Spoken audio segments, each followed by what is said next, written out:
we're going to talk about con plan. It's alive! It's alive! A creature like that, how would it ever die? And this monster starts running right at me. Annihilated by nuclear bombs. Beast is not dead. I put 4 bullets into him. Oh, you're crazy. But I saw that monster too. All I want is for someone to believe me. Contaminated. Face. Horrible. Looked like it would scare you to death. All right, let's get to work.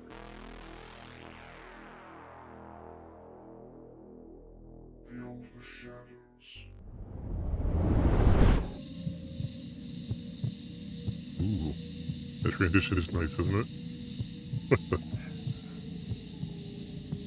They said the cell was empty, locked, sealed. No one had been inside for years. Sometime after midnight, guards heard screaming coming from cell 14D. Violent, panicked, like someone was being attacked. And when they opened the door, Hey. no one was there.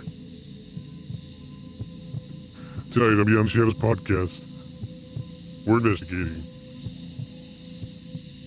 Alcatraz. Oh my god. My buttons moved. Why did my buttons move? My buttons moved. I did. Hold on. Okay. Hold on. What happened? Why? Oh my jeez. Aussie, how you doing? So, you're reading this super serious intro and like you're really into it, and Aussie 91 comes on and I'm just like so I kind of broke the spell a little bit. Sorry No, about it's that. fine. It's just it's a cold open. It's there for a reason. Welcome, Aussie. How you doing? Glad you're here. Welcome everybody to this paranormal life. Oh my God, I've been listening way too many Yeah, podcasts. I'm good, thanks. Yourselves. I'm good. We're good. Victus just isn't really sure what podcast he's I on completely today. botched the name of the podcast because I have something to say about this paranormal life today. Welcome everybody. I'm Victus, I'm Hazel. and welcome to the greatest paranormal podcast in the world. If you don't fact check it. Aha, bless. This is Beyond the Shadows podcast, where we record a live paranormal podcast investigation, one take, no edits, and try to figure out if this week's case is truly paranormal or just bullshit. And this week's case is Alcatraz. We said last week we were going to do it because I want this to be a lead up into Stephen James. Is that his name? Is that his name? Mustache Man. Mustache Man. Let me see. Hold on. I have a folder. Peter James. I want to lead up to Peter James, and next week we will do Peter James. Yes. Glad you're here, Aussie. I'm glad you're here so quickly. So few people come in right away at the beginning. I'm so glad. It lets me know that the notifications are actually working. Today I actually got a notification. I hardly ever get notifications. That's awesome. I usually don't get notifications, but Well, I turn all that shit on. yeah, I need to do that. I want it. I want all the notifications. It lets me know that it's working. It's my, even if it's just a little email that I have to delete every week, it's fine, because I just want to know that the system is working like it's supposed to be. And that's a good thing. But one of my many character flaws is that I don't pay enough attention to my phone as I should. Hence why there's now a charger over here, because Victus knows that I don't charge my phone when I should. So Yeah. I put it there 3 weeks ago and you haven't noticed.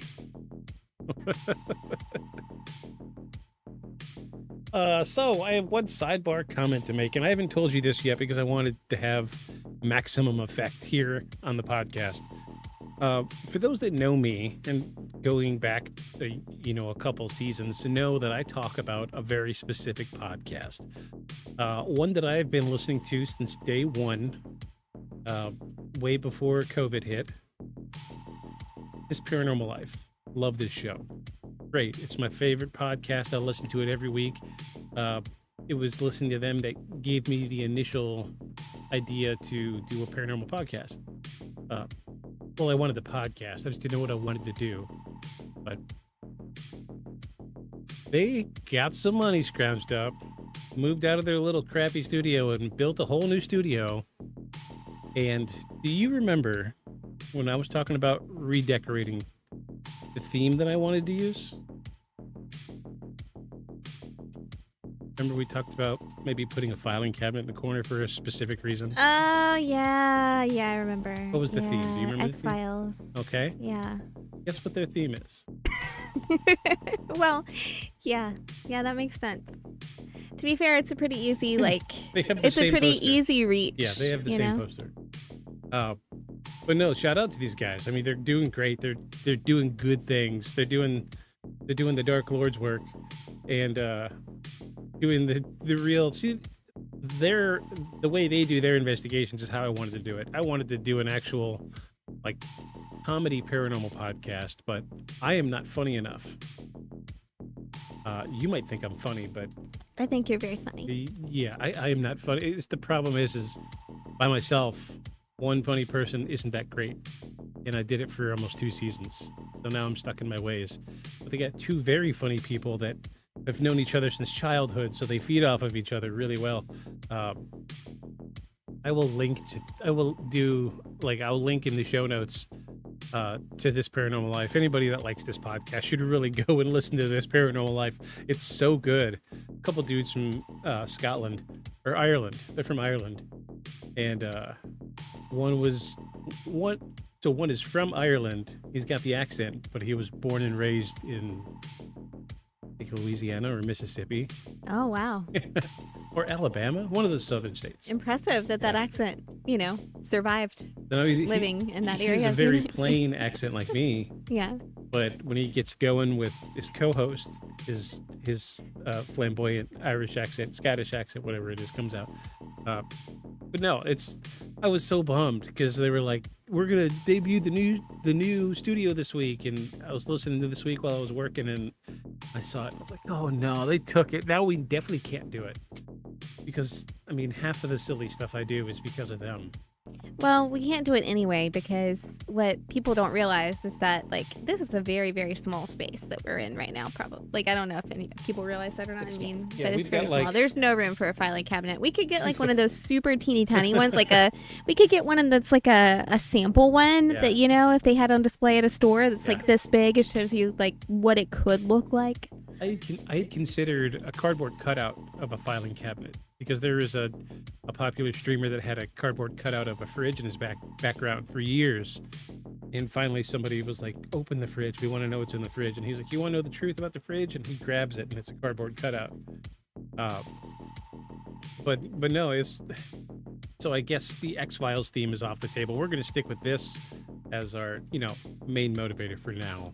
One of the things that I think is so neat about the theme of the set, though, that you've designed here is that it really represents, it's kind of like what we talked about when we first started dating. And like the first time I saw your apartment when we first started dating, and you're like, "This is what the inside of my head looks like." And so this is very representative Yes. of, I mean, it doesn't have a singular theme, and I think that's fantastic because the theme is the inside of your head. Yeah. Well, I mean, you remember, our audience doesn't know, but I am crazy about just sticking shit on the walls. Your setup is awesome, TBH. Thanks so much. Oh, thank you. Thank you. Wait, who said that? Aussie said that. Oh, okay, cool. Sorry. Yeah, I'm getting a delay on Twitch, but it came up in speech chat. Yeah, thanks, Aussie. Yeah, this has been a labor of love. It's been so much work to do all of this. How many times have I redone the background? 4 times? Multiple. Yeah. Used to have a couple hundred collectibles in the background, and now I've whittled it down to this. At least it looks organized. This is the only thing in my life that's organized. but no, I will say though, kudos to This Paranormal Life. They're doing so good. They've been podcasting for almost 10 years now, and they got the money together to build a studio, and it looks awesome. They're straightforward shot like we have here. 2 separate desks facing each other. And, well, I guess I could pull up, because they do video like we do.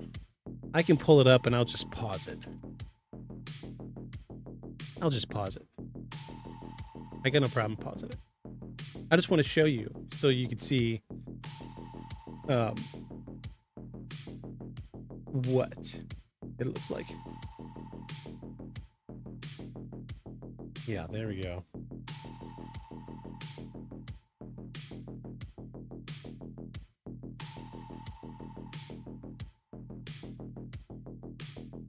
Oh my gosh. Oh my gosh. Didn't mean to do that.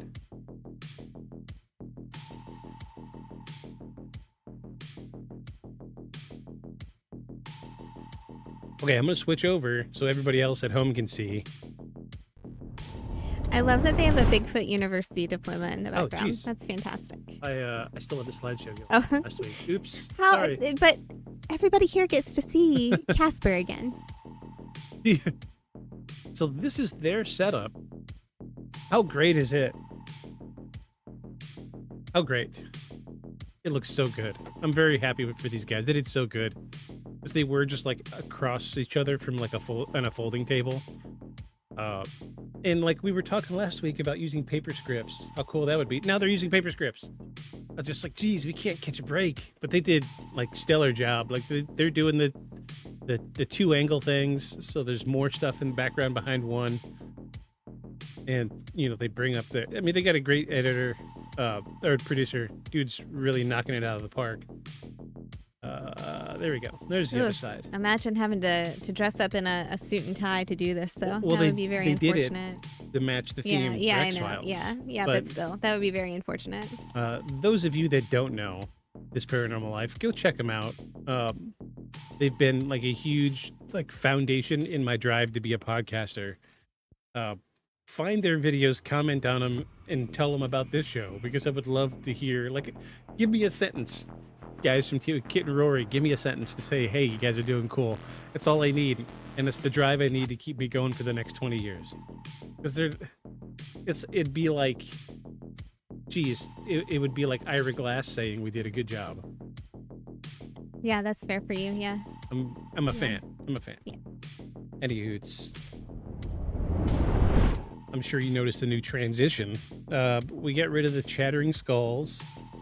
It was fun, but we're trying to update things, make it look a little more fresh. We may adjust what we're looking at now. We're going to keep a few of the elements. Some newer stuff is going to be up there. We got this little animation that pops up now. We've got a couple different things, but we're trying to update, keep it fresh, so it doesn't look so static. The problem is when I go to make shorts for like Instagram and YouTube Reels and Facebook, it's hard because the background always looks the same. The only thing that changes is my shirt and my hat. But now you've got me in a couple of the things too. A little zombie representation yes, of we have Hazel. a new icon. You see it spinning up there in the corner. We have we've included a zombie Hazel in the podcast icon, and I'm slowly getting my way through all the platforms, making sure everything's there. But it takes time. It's not a quick and easy thing. It's like a couple hours worth of work. Any hoots. Let's get into this week's news and paranormal before we get into our case tonight about Alcatraz. We're gonna go full anchor mode and pass this back and forth. Hopefully this works out. I'm sure it will. I see no reason why this shouldn't work. We can actually. Oh no, I can't switch the cameras in the I almost said This Paranormal Life again. In this week's news and paranormal scene, but I mean we could switch on this scene, but I put so much work into the other scene. But any hoots and hollers. I'm rambling. I'm excited to be here tonight. Let's get into this week's news and paranormal, where we break down the latest strange, unexplained, and sometimes downright disturbing stories that have made headlines this week. Let's get into it. So first up, we have a security guard in West Virginia claims his body cam captured a voice responding directly to him inside an abandoned school. According to the report, the guard asked, "Is anyone here with me?" and received a faint but clear response seconds later. The audio has been enhanced, and some believe it's a direct, intelligent reply rather than background noise. Others argue it could be radio interference or audio Polaroidolia. Throwback to last week. But no definitive explanation has been confirmed as of yet. A group of hikers in Colorado reported seeing a figure standing completely still at high elevation for over 2 hours. The figure did not move even as weather conditions shifted and appeared human-shaped from a distance. When the group finally approached the location, the figure was gone, and there were no footprints in the fresh snow leading away from the area. Local authorities have no record of anyone being in that location at the time. And a paranormal investigation team in Australia claims their thermal imaging camera captured a human-shaped heat signature moving through a building with no active power or heat sources. The figure appears to move with purpose. Briefly pausing in doorways before continuing down a hallway, investigators say the building has only one entrance, which remained locked during the entire session. Skeptics suggest equipment malfunction, but the team insists the data is consistent across multiple devices. A family in Texas reports ongoing disturbances involving their smart home system activating without input. Lights have turned on in empty rooms, speakers have played audio without command, and doors have been reportedly unlocked on their own. The family reviewed system logs, but no manual or remote access attempts were recorded during the events.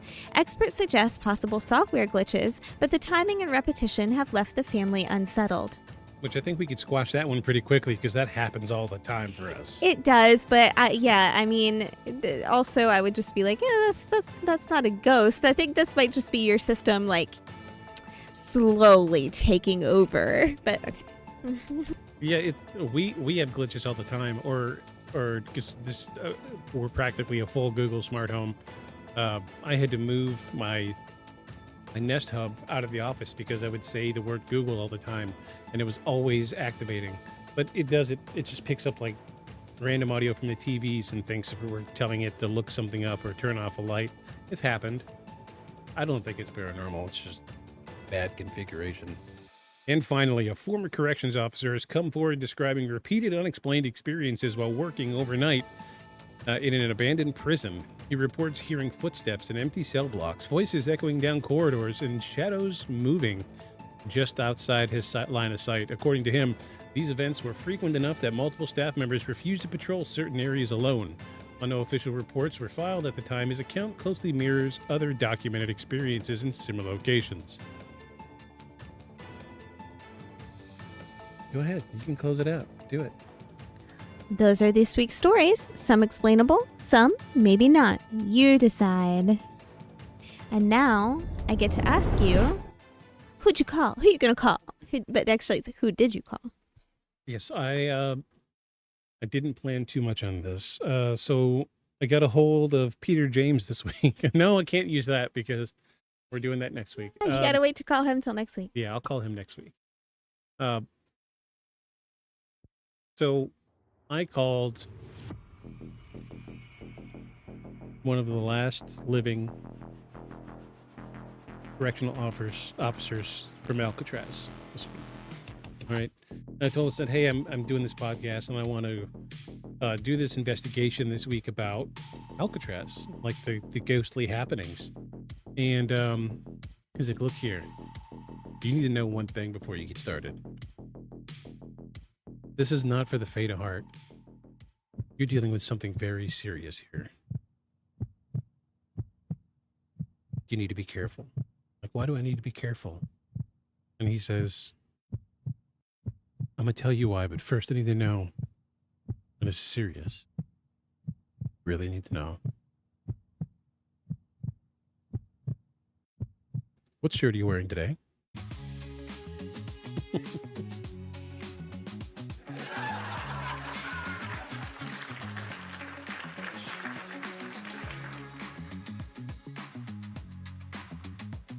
All right, so those of you who haven't seen my shirt already, I am rocking one of my favorite shirts from one of my favorite animes, my Don Don shirt tonight. Let's see it. Here it goes.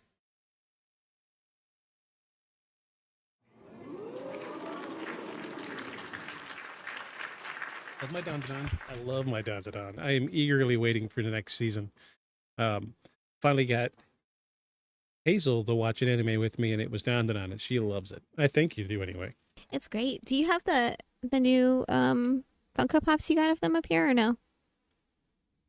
They might be somewhere else. Wait, where are they? Yeah, they're up here. Oh, okay. Yeah, you've got two of them. I got Momo and Granny, not Turbo Granny. Can't remember the grandma's name. Yeah, I can't The either. grandma that's also like a priest. Yeah, but she's also like super awesome. Yeah, she is. They're up there. Had to include them. I had to include them. So what shirt are you wearing today? I am wearing one that you've probably seen before, but you've seen it on Victus because we have matching ones, and it is the Respect the Locals shirt. Do I need to stand up?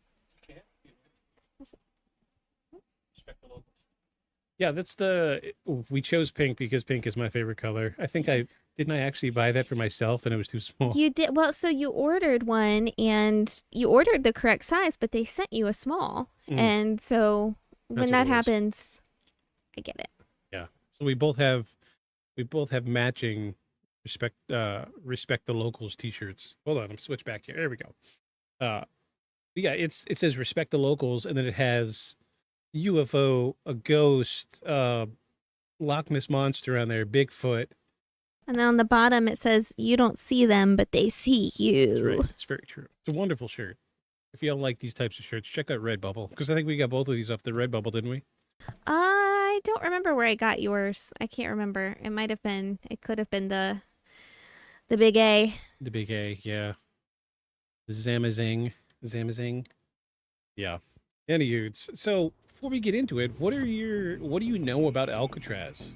Like, do you have any like preconceived ideas of like we know the history of Alcatraz, of course, but right. Do you know any like history of the hauntings from Alcatraz? I not enough to like speak in a, I guess, educated manner on it. I mean, I imagine with all the horrific things that went down there, it could be haunted. Okay, well, I mean, I had a little bit of pre-exposure of one of the very first shows of Coast to Coast AM. They did an investigation. Well, not an investigation. I call it an investigation. It's like we're doing here. We're just looking at evidence. They looked at some of the ghostly happenings from Alcatraz on one of the first episodes. Actually, the first episode of Coast to Coast I listened to was about Bigfoot. And they talked a little bit about UFOs that night. And then the next night, they talked about Alcatraz. But, I mean, a couple 100,000 people passed through. I think like 100-something people died there. So there is a strong foundation for there to be definitely some kind of hauntings. And there's some stuff in there that I didn't know really happened. Like, I thought I knew a little bit about the history of Alcatraz. I didn't know at one point a group of inmates took control of the prison and at gunpoint put officers in the cells and escaped. Because we all hear about that one great story of the like 3 or 4 guys that escaped. They thought they made like a homemade raft out of raincoats or something. Yeah. But then they were like, they definitely didn't make it. Yeah, they actually did that on Sightings. We're going to reference that Sightings episode quite a bit tonight. But they did 2 episodes of Sightings. The one we're looking at tonight that I'm using for some evidence is the first episode, the one with Peter James. And then they did a follow-up episode a few years later to test the theory if somebody was actually able to escape on the raft. So they made the raft the way that they would have made the raft back in, I think it was like 1930 something, and tried to make it across. They couldn't, but they did have a professional free swimmer also try to make the swim, and he made it across. But it was cold. That was the only thing. It was very cold. Yeah. And I think we've also seen this not just on Sightings, but I feel like we saw this on one of the YouTube shows we used to watch too. I think that's where I first heard about it, was watching one of those with you years and years ago. And that was before we watched Sightings together. It's been a minute. We watch so much stuff that it's hard to really say. It's hard to keep it all in a row. But we watch tons of stuff like this. So this just seems like a logical choice. And again, we want to use this case tonight as a segue into next week, where we're going to go over the psychic Peter James, which he is probably the only psychic that I've seen in action that I believe. And I think it's worth a look because dude had a very illustrious career and nobody was able to debunk him as far as I know.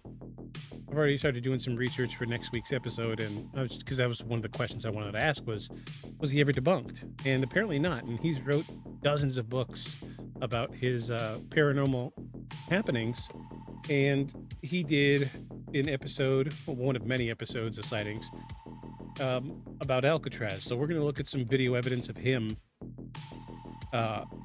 doing readings throughout the prison, and we're going to look at his reaction, which was at the time live, and then we're going to look at some prior prison workers are going to look at his reaction and let us know whether or not they believe that what he was reacting to is real or not. So there is history behind some of these things, and he's like, I'm seeing this, and they're going to look at it and either confirm or deny it. Okay. It's really interesting. Really interesting. Which I'm sure you've seen the episode of Sightings. You know, I don't really remember it, so this will be kind of new for me. Sometimes these things come on when I am asleep and you are watching the TV still. We don't. So Usually when we're awake, I'll put Sightings on. We have that playlist that plays Unsolved Mysteries and Sightings together, and it mixes them up. When you're not here, I just watch Sightings because I love Sightings.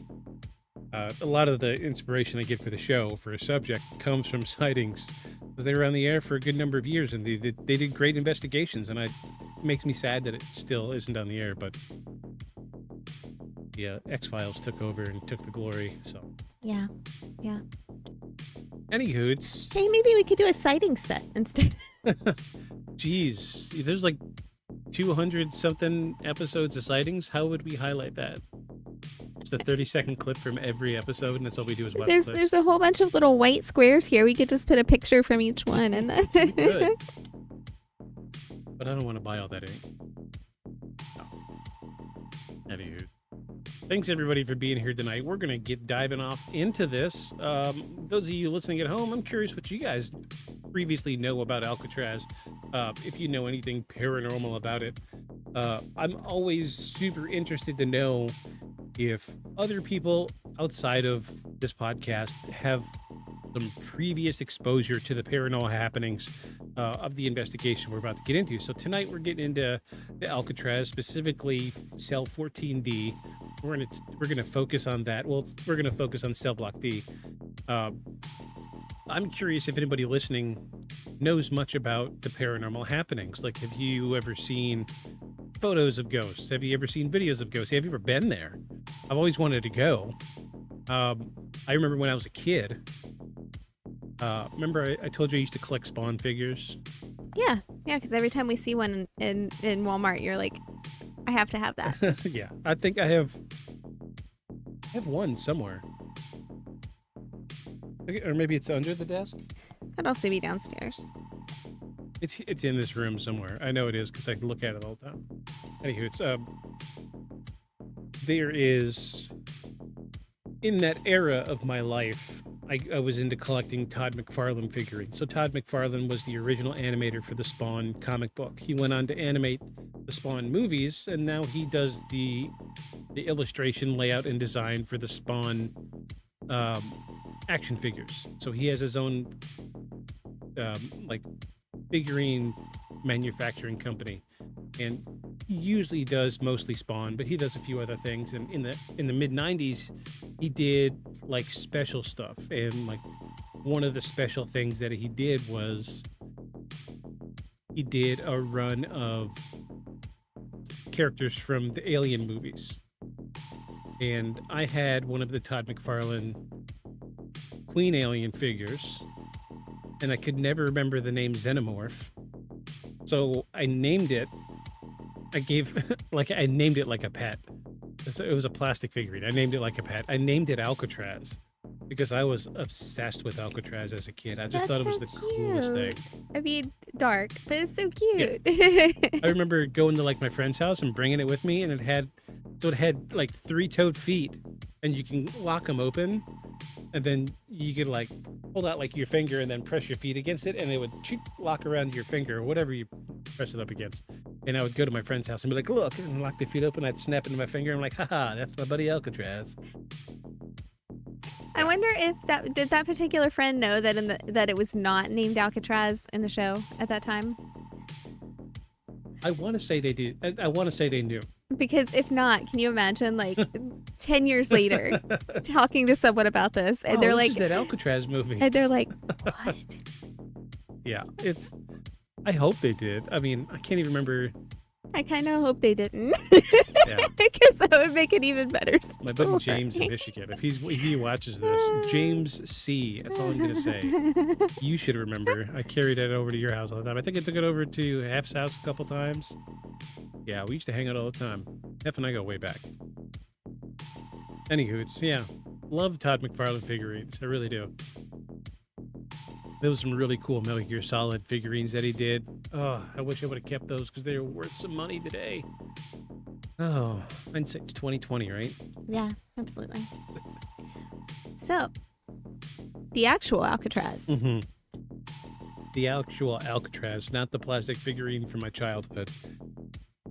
So I knew a little bit about, like, I had enough basic knowledge of Alcatraz to know that it was a huge prison, that the worst of the worst went there because it was deemed inescapable. I knew that somebody had tried and failed, and I knew that nobody had ever successfully escaped from Alcatraz. And I also knew that people died there. So inherently, I picked it up, the facts that surely the place is haunted. Surely, right? Because I grew up, the movie The Rock with Sean Connery. I watched that one, and the whole time I'm watching it, I'm like, this place is fucking haunted. Obviously. It's an old prison. Of course it's going to be haunted. But I think tonight we're going to deal with mostly residual hauntings. We'll get to that. I want to break down for you and our listeners the difference between a traditional haunting and a residual haunting. There is a big difference. So first up, we're going to get on a little bit of history about Alcatraz, aka The Rock. And we're going to talk a little bit about Cell Block D. And we're going to lay some foundation. And later on, we're going to get into actual evidence with Peter James. We have some video clips from that episode of Sightings. And then we also have some more recent photos.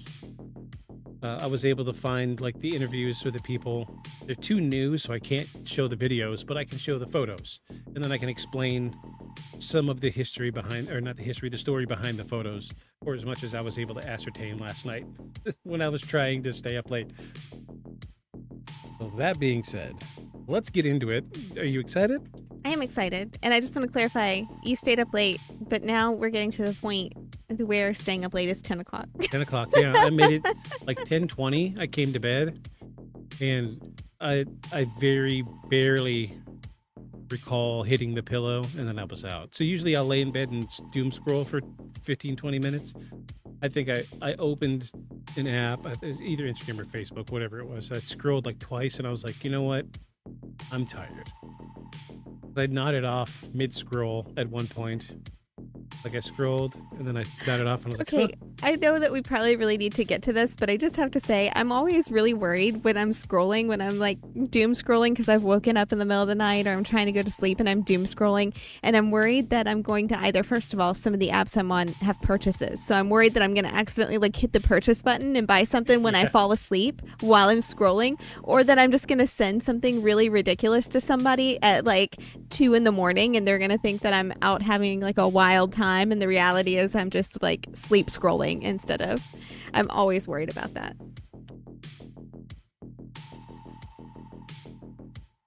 I gotta turn the AC on. It's getting hot over here. The fan is blowing on me and I'm sweating. All right, everybody. Let's get into it.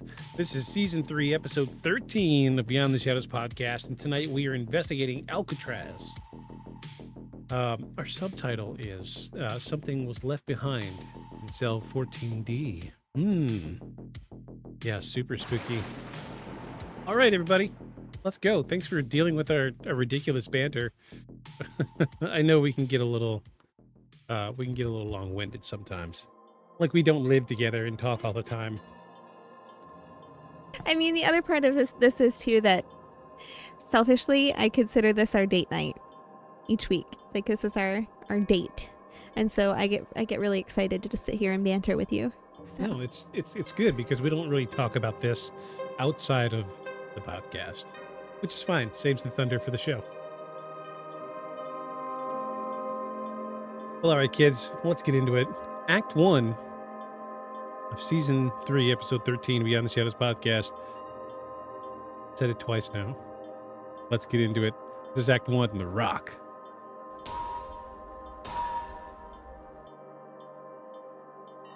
Do you want me to zoom in for you right quick? 1. Come on, switch back. Where's my mouse? Jeez, see, like it works sometimes and then it doesn't. There we go. Do you want to read one of the acts tonight? Do you want to do any of the reading tonight? I could. Do you want to? Yeah, That's what I'm asking yeah, you. Sure. Okay, well, we got 5. So I do 1, you do 2, I do 3, you do 4, and I'll close with 5. Sound good to you? I like 2 and 4. All right, this is Act 1. Again, Act 1. Something about cell 14D didn't sit right with the men who worked at Alcatraz. And almost...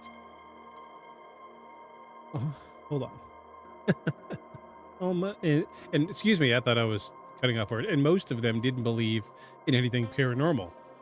Alcatraz was never meant to be a normal prison. It was built for the inmates no one else could control. Sitting in the middle of the San Francisco Bay, surrounded by freezing water with violent currents, escape wasn't just unlikely. It was almost impossible. That isolation was the point. Once you were sent to Alcatraz, you were cut off, not just from the outside world, but from everything. And from 1934 to 1963, the prison held some of the most dangerous criminals in the country. Men who had already proven they couldn't follow the rules anywhere else, and the system inside Alcatraz reflected that. Strict routines, limited communication, silence enforced during the early years. Every part of the environment was designed to control behavior. And when that didn't work, punishment took over. The punishment lived in D Block. D Block is where the inmates were sent when they broke rules or stepped out of line. But it wasn't just isolation, it was a total sensory deprivation. The cells were smaller, the light was limited, and in some cases, inmates were left in complete darkness for extended periods of time. No sound, no interaction, just time, and whatever was already inside your head. And then there was cell 14D. Even compared to the rest of D Block, 14D stood out. It was deeper in the block, more enclosed, colder. Prisoners who were placed inside that cell reported something immediate. Not over time, not after days, but the moment the door closed. Feeling that they were alone. They weren't alone, excuse me. One inmate, whose name was never officially released in reports, began screaming shortly after being locked inside. Guards initially ignored it. That wasn't unusual. Men broke under pressure all the time in D Block, but this was different. The screaming didn't stop. It escalated. According to accounts from guards, the inmate was yelling something was inside the cell with him. Not a person, but something with glowing eyes. He claimed it was attacking him, that it wasn't letting him breathe. The guards dismissed it as panic or hallucination, but no one entered that cell that night. And by morning, the inmate was dead. The official report listed it as suicide, but that's not where the story ends. Several guards later admitted that the screams they heard that night didn't sound like someone losing control. They sounded like somebody being attacked. And when they conducted the morning count, one officer reported something he couldn't explain. Oh. Sorry. I know where that sound effect is supposed to be. Everything moved. I'm sorry. This is what was supposed to be an S-spot. Well, wait for me to kill the fucking vibe. Go ahead and get your That laughs was great.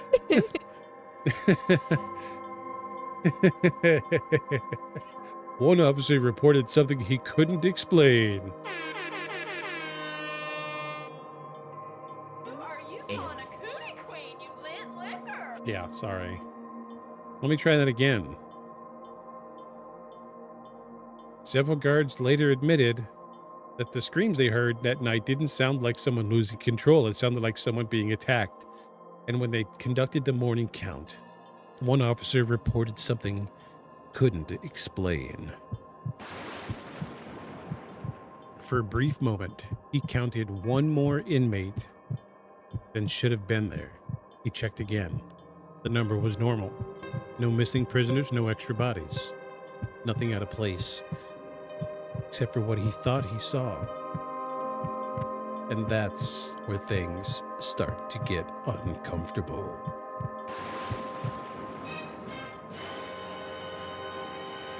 Oh, there we go, hitting the wrong button again. I've trained my hands to tap buttons at a certain order at the end of the acts. Now I've got to rearrange. I don't know why everything moved. I really don't know. I'll get used to it eventually. They're different you colors will. and everything. I don't know Wow. how. Huh. Yeah. Oh no, I was playing with the sounds. I was trying to get our panic sound. I call it the panic. It was from our San Pedro poltergeist. This audio clip, let me fade this music out. It's this audio clip right here. I know it's kind of quiet on our ears, but it's decent value for them. That was from Sightings. That's the sound. I was trying to get that in there, and I accidentally deleted it, which shifted everything. Half of the soundboard's out of alignment. Oh, geez. And what some people who listen don't know about you is that you are also a musician, and so you've kind of like memorizing keys and memorizing, where things go, and that kind of thing is part of your brain makeup. So it makes sense that you are. Yeah, especially having trouble. I've played guitar since I was a kid, so you don't memorize notes per se, but you memorize your position of your hands and what note that makes. Like, I could show you how to play songs because in my brain it's a pattern of hand movements, right? Whereas somebody with professional guitar skills, they're going to say, oh, it's the E flat F7 or whatever. No, I was never formally trained in guitar.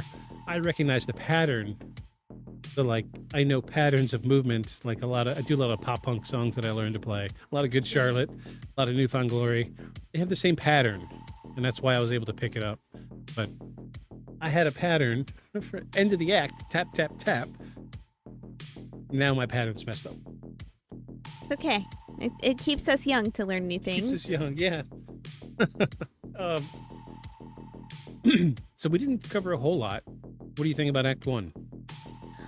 I mean, it's interesting. I do think that if you were in that situation and you were in a place like that had so many regulations around silence and solitude and routines, that if you had someone in that room, then cell block 14D, or cell 14D, yeah, 14D. that is hallucinating and screaming, and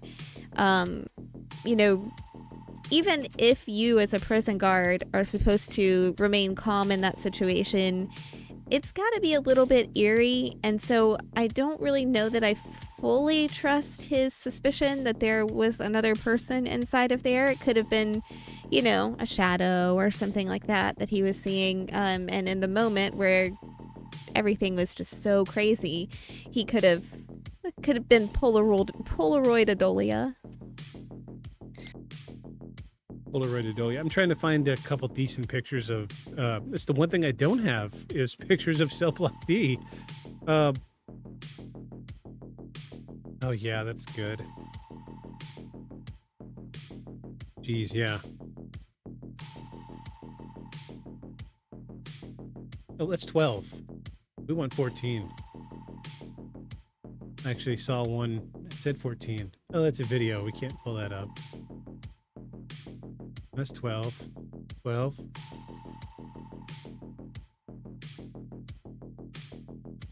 Geez, they are dark though, aren't they? See, 13. Oh no, those are cell numbers. Okay, never mind. Let me go back up. Ooh, this one right here.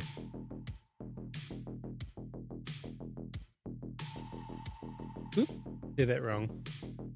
Where'd my... Oh, it's up here still. No, wait, I opened it in its own tab. Where'd it go? Here it is. What? You saw that, right?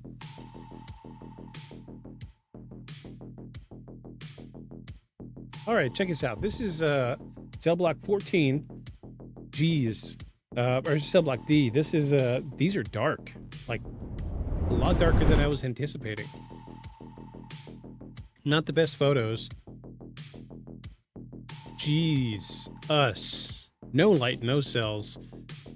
You can definitely tell that they're tucked away back into the prison a little bit. I don't see any natural light at all. That would be enough just to make someone go crazy, I think. Absolutely. Let me see if I can find a photo of just the cell. Like, what's inside the cell? Like, I know that this is a crowd favorite. People love prison stuff. Let me find an image of inside the cell. Here we go. Oh, it's so small. It's so small. That's what she said. So this is the inside of the cell. Very obviously artificially lit. Makes you wonder if they had any type of lighting inside the cell at all. Not much to work with. That's kind of small. But here's the thing with this prison. They had a tendency to cram more inmates than what was designed for. This has been a problem since, what was that show? Another one of those shows we were watching on YouTube that were like creepy stories, but had to do with history. The first prison built in the United States during the Civil War. Remember they built that military prison? It was designed for like 400 people, but they crammed like 3,700 into it. So like cells like this would have like 12 people in it. Yeah. Yeah, that's problematic for a lot of reasons, but if you just look at the sharp edges of essentially the cot there, I mean, even if you weren't trying to do anything malicious with a certain amount of people, that becomes dangerous. So I can see, like, now that I see this, I immediately remember the movie about the guys escaping Alcatraz. They were in this cell block. They were able to cut out this little grate behind the toilet because it's airflow. And this is back in the day, this is the air conditioning. Because think of it like our house here. We have an older house built almost the same year as Alcatraz. Colder air is underneath the house. Well, they have like the vents in the floor over here. It's meant for the cool and warm air to circulate. We keep the entire building cool in the summer and then warm in the winter. This is the same thing. That vent connects to what's called a pipe chase behind the wall. And it's where all the plumbing is, because you don't want the inmates to mess with the plumbing. So all the plumbing is there, then it goes down to the sewers, so it's open air, like you could crawl through it. They're meant to be accessible by humans. In case something breaks, then you have to climb in there and fix it. You don't climb in through this opening, but at the end of the pipe chase, there's usually a door. The guys in the movie, the guys that, I guess they technically escaped, they made it over the walls, they never found them, so I guess, they got out, right? Even if they didn't survive, they got out. That's how they escaped, is they were able to get that grate out and then follow it down to the sewers. And then once they got into the sewers, there was again, we're getting into some construction stuff. In order for plumbing to vent correctly, you have to have what's called a vent pipe. And a vent pipe goes from your plumbing at the lower part of your house all the way up to your roof. It lets air flow down to your plumbing, so that way, think of it like you turn a 2 liter or turn a gallon of water upside down, and it glugs, glug, glug, glug, glug, and it drains slow. But then you stab a hole in the bottom of the bottom of the jug, and it drains faster. Same principle. You want to let air flow into your sewer pipes so they drain more easily. Well, unfortunately, that same science behind letting the drains have air also let these guys escape to the roof. Then they got over the walls, then they made their homemade raft, and that was the last we heard of them. But, creepy little room. No light in them whatsoever. I don't know what this is up here. I can't imagine I feel like it's a light, but I feel like if it is, they never turned them on. Creepy little spot. So creepy, for sure. Absolutely. Yep. I love that transition. It's so much better. It is better. It was a good choice. It is better. Let's get these photos off of here. We're done looking at them. All right.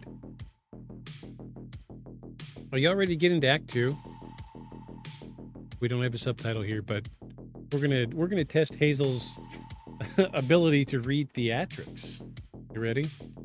You know where you, I guess. dramatic pauses and all that. You I gotta lower mean, your I voice. did not practice, so. Don't practice. That's fine. No, Yeah. that's part of the shtick for Yeah. the podcast. It's Yeah. one take, no edits. One take, no edits, no practice. No practice. Beginners. whatsoever. I barely read through this last night. I just wanted to make sure that we covered some bases.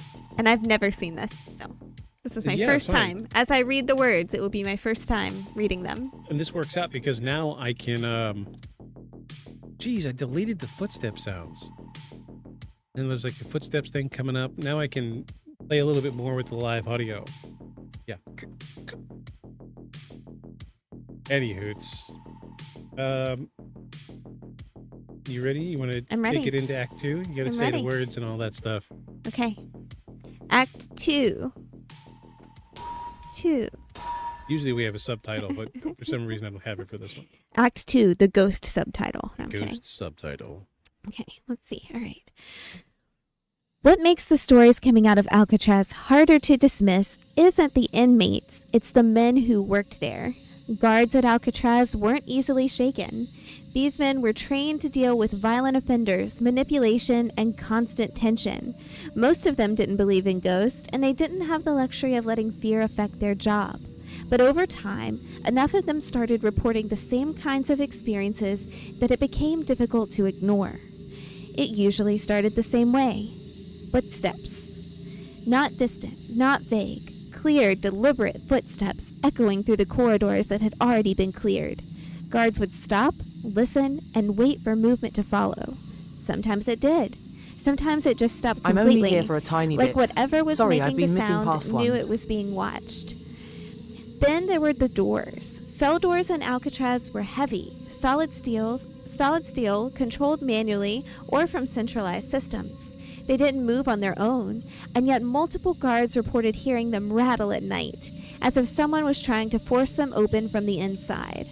When they checked, the cells were empty. No inmates, no signs of tampering, just silence. Temperature drops were another common report. Entire sections of a corridor would suddenly feel colder than the surrounding areas, noticeably colder, not just a draft or change in airflow. Some guards described it Sharp, as glad walking you're into here. a pocket of cold that moved with them, rather than something fixed in place. And then there was the music. Al Capone was one of the most well-known inmates housed at Alcatraz. During his time there, he reportedly spent hours playing the banjo in the prison shower room. It was one of the only places he felt safe enough to be alone. Years after Capone was gone, guards began reporting something strange. While making rounds, especially during quieter shifts, they would hear faint banjo music coming from the direction of the shower room. Not loud, not constant, just enough to be recognizable. When they checked, the room was empty. No instruments, no movement, no explanation. It wasn't just the guards who noticed things. Families lived on the island too. Wives and children of staff members occupied housing nearby, separated from the prison but still within its reach. And some of those children began describing things that didn't make sense. Figures standing where no one should be. People walking through areas that were supposed to be empty. Some even spoke about friends they would see regularly, people their parents couldn't see and couldn't identify as anyone stationed on the island. These weren't inmates trying to manipulate guards. These weren't stories coming from men under pressure inside a cell. These were consistent reports from different people in different roles at different times. And they all pointed to the same thing. Whatever happened inside Alcatraz didn't stay contained. And it wasn't just coming from cell 14D anymore.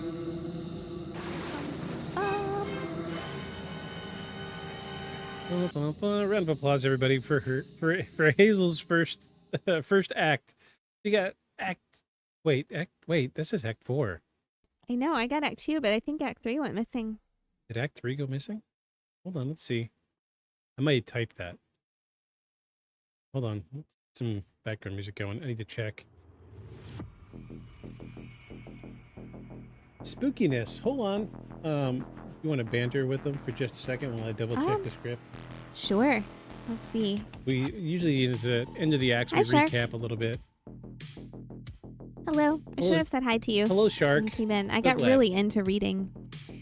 Yeah, it's okay. You can So we have neighbors that like to drive by our house with music really, really loud. So if you were able to hear that in the background, we apologize.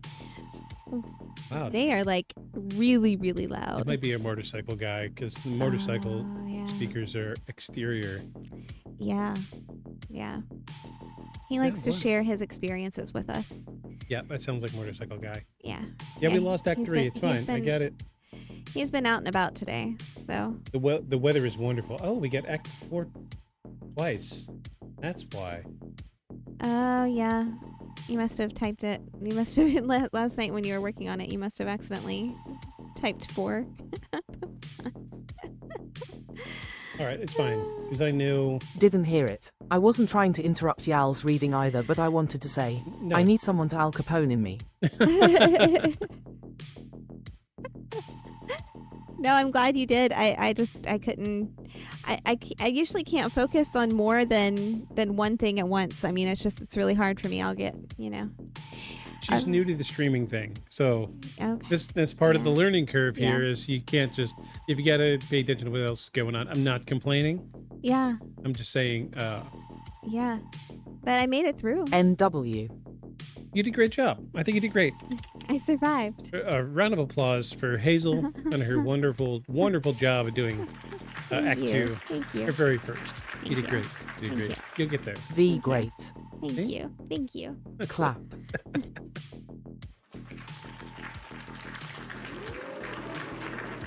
All right, well, now I fixed the script. We got Act 3 in there now. I'm glad I keep a backup of my backups. Yeah. Anywho, glad you're here, Shark. Excuse me a second. Glad you're here, even if you're only here for a short time. That's fine. Your support does not go unnoticed. Here for a good time. Here for a good time, not a long time. So tonight we are discussing Alcatraz, if you haven't figured that out. The ghostly happening-ons of Alcatraz. I'm going to say it's a very haunted place, based on some of the evidence I dug up last night. So Act 2, we talked about some of the things that the guards saw and heard. So I didn't know about the banjo thing. I didn't know that Al Capone even played the banjo. Yeah. So, I mean, I guess I didn't know that either, but, it's funny because motorcycle guy going by and blasting his music when he did made me think about, maybe this is just like Speed Road riding around outside blasting his music and it's not really Al Capone. I mean, I highly doubt that's the case, but I had to share that because I was like, ghost or motorcycle guy?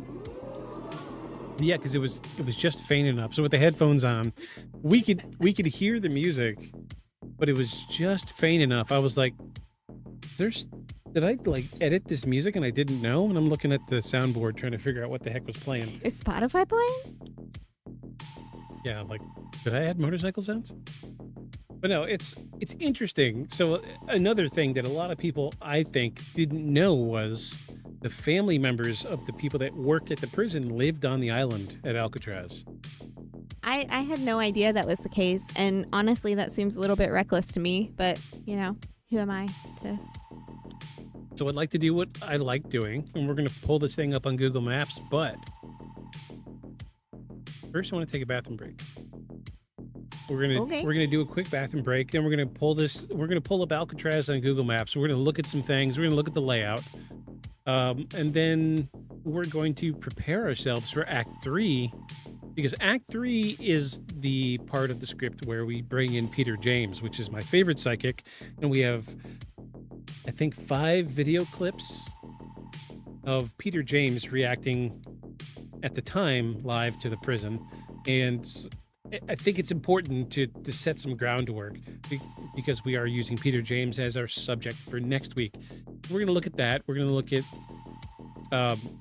people that used to work at the prison when it was a prison reacting to Peter James. And then we're going to probably look at photos of some of the more recent stuff that was captured.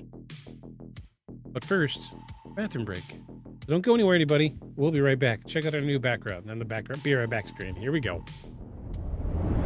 Next, we're going to talk about Con Plan 8888.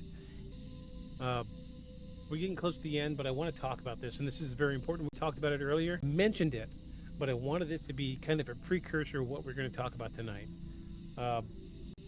Don't go anywhere, because next we're going to talk about Con Plan 8888.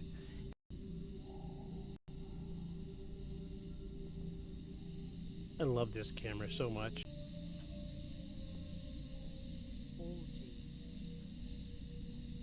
Yeah, I've in another life I was a photographer, and I have a massive collection of cameras. The last count was like 230 cameras. The oldest one is from 1918, and the newest one is from 2026. Very old cameras, very new cameras. I love cameras. I collect them, all ages, all sizes, all styles. When it comes to cameras, it's like booty. I don't discriminate. They're all great.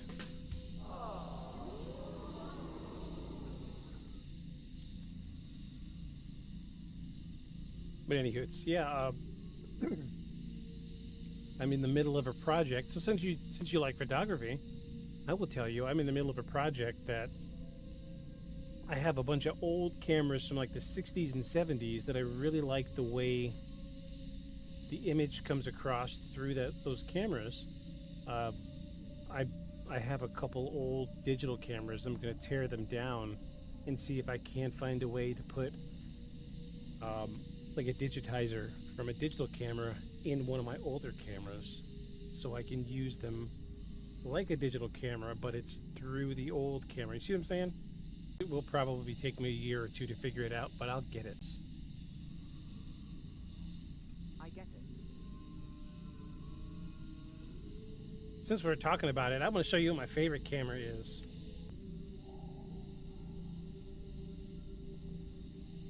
I love this camera so much. So this is the Argus Super 75. I love this camera.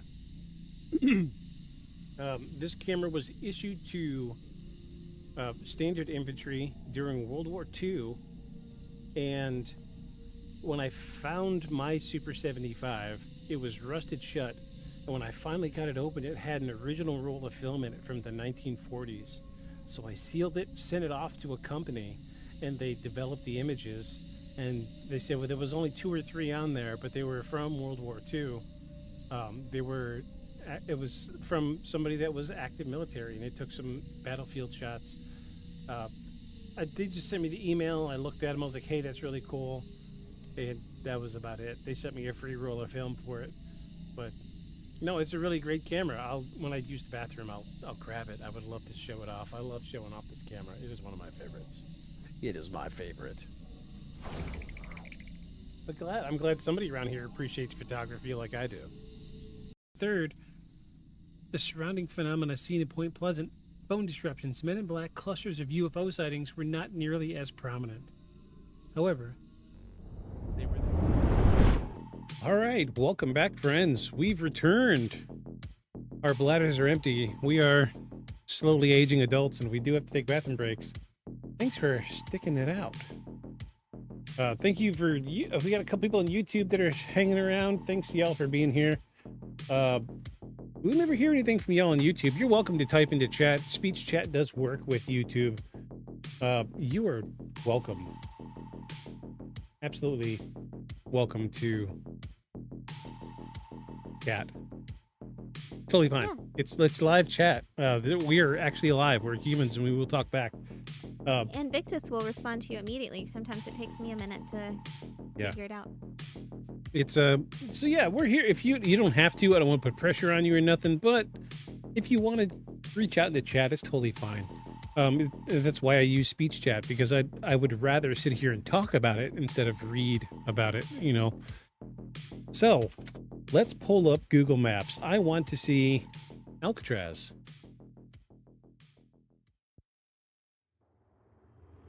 What a weird name. Do we know where the name comes from? I'm gonna look it up because I have another question I need to look up while you're doing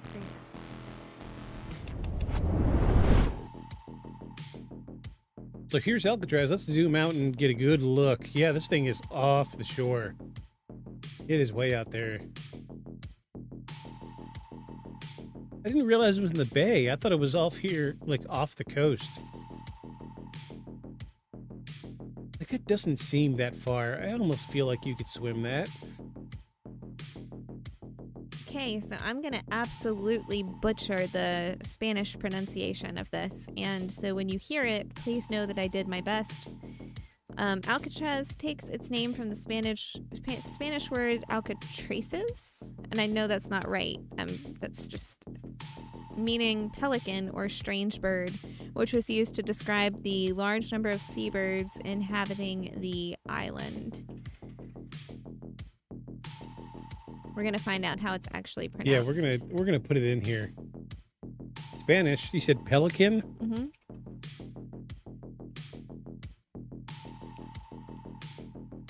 Nope.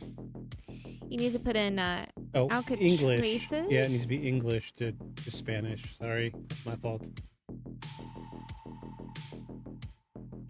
So underneath the Spanish one, put in this word.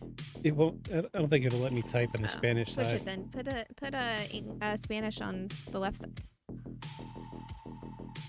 Let me switch this to English. Where's the E? There it is. I'm going to switch this to Spanish. Oh, now it won't let me change the... Oh, there we go. Spanish. Okay.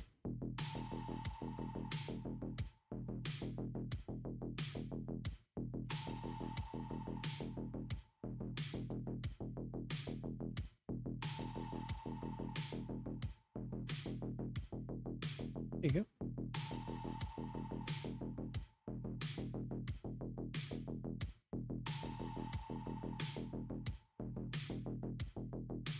It doesn't like it. Yeah, it does not like it. But really what we need to know is how it's pronounced. Can you go back to just Google Translate and... Oh, we're in ChatGPT. Why did I go here? I don't typed know in either. translate. Oh, yeah, it said translate with... Here we go. All right, let's close that. Alcatrazes. Mm-hmm. Alcatraces.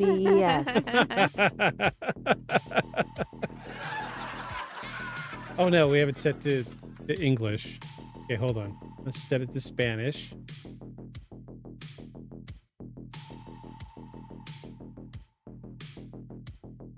Alcatraces.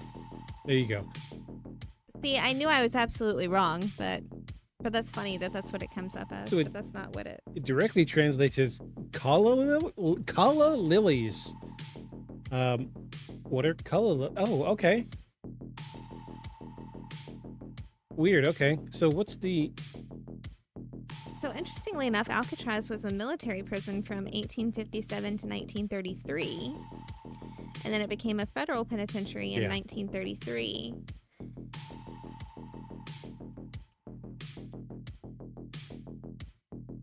You said it was pelican or what else? Strange bird. Pelican or strange bird. Yeah. And this is, by the way, Pájaro extraño. this is the Google AI overview, by the way. Okay.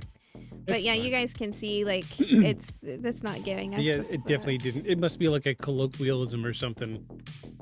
I think are you muted? No, you're not muted. Sorry. I just, well, yeah. I've been. Really weird. All right, well, let's look at Alcatraz here. I want to look at the island. All right, so here's the main part of the prison here. Ooh. Parade grounds, gardens, prisoner gardens, new industrial building. So this was so again, this was at one point in time a military building. So the industrial building was used for building weapons and ammunition. And I think when it was a prison, the new industrial building was used for stamping license plates. This is where we get the trope today of people that work in prisons. The only job they have is either working in a kitchen or stamping license plates, is from Alcatraz, because they did used to stamp license plates back then. I see the powerhouse. I don't see, like, I'm assuming since like these are away from the rest of the building, these are probably the residential buildings. Wow, it's very, very detailed. Look at that. They had a baseball diamond. Wow. Yeah, you could tell it used to be a military building because if you zoom out and really look at it, you know what it reminds me of? An aircraft carrier. Oh, it does. It does. Yeah. Yeah. Yeah, it's very laid out like a military complex. Lots of very straight lines. Guard houses, guard tower. Here's the dock.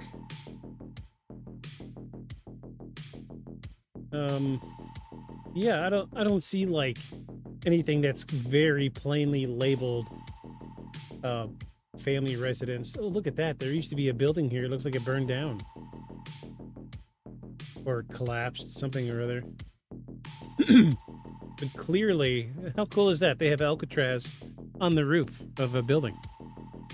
No mistaking that. It's a powerhouse. Here's the lighthouse.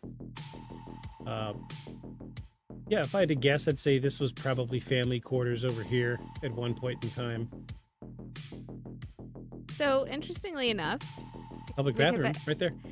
I'm over here. I know it looks like I'm being like really, really rude and unprofessional, but I had a question I was trying to find an answer to about Alcatraz. And History.com has some just really interesting things about Alcatraz in general. But it says that inmates requested transfers to Alcatraz. And it talks about how the one man per cell policy appealed to some inmates because it made them less vulnerable to attack by fellow jailbirds. This is from History.com. And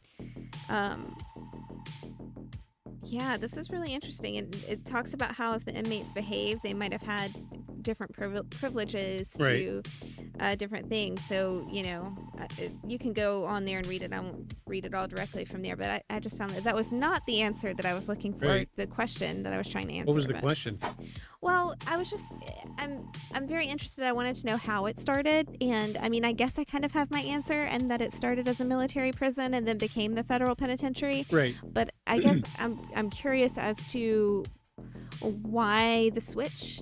Like, why did they then switch it to a federal penitentiary?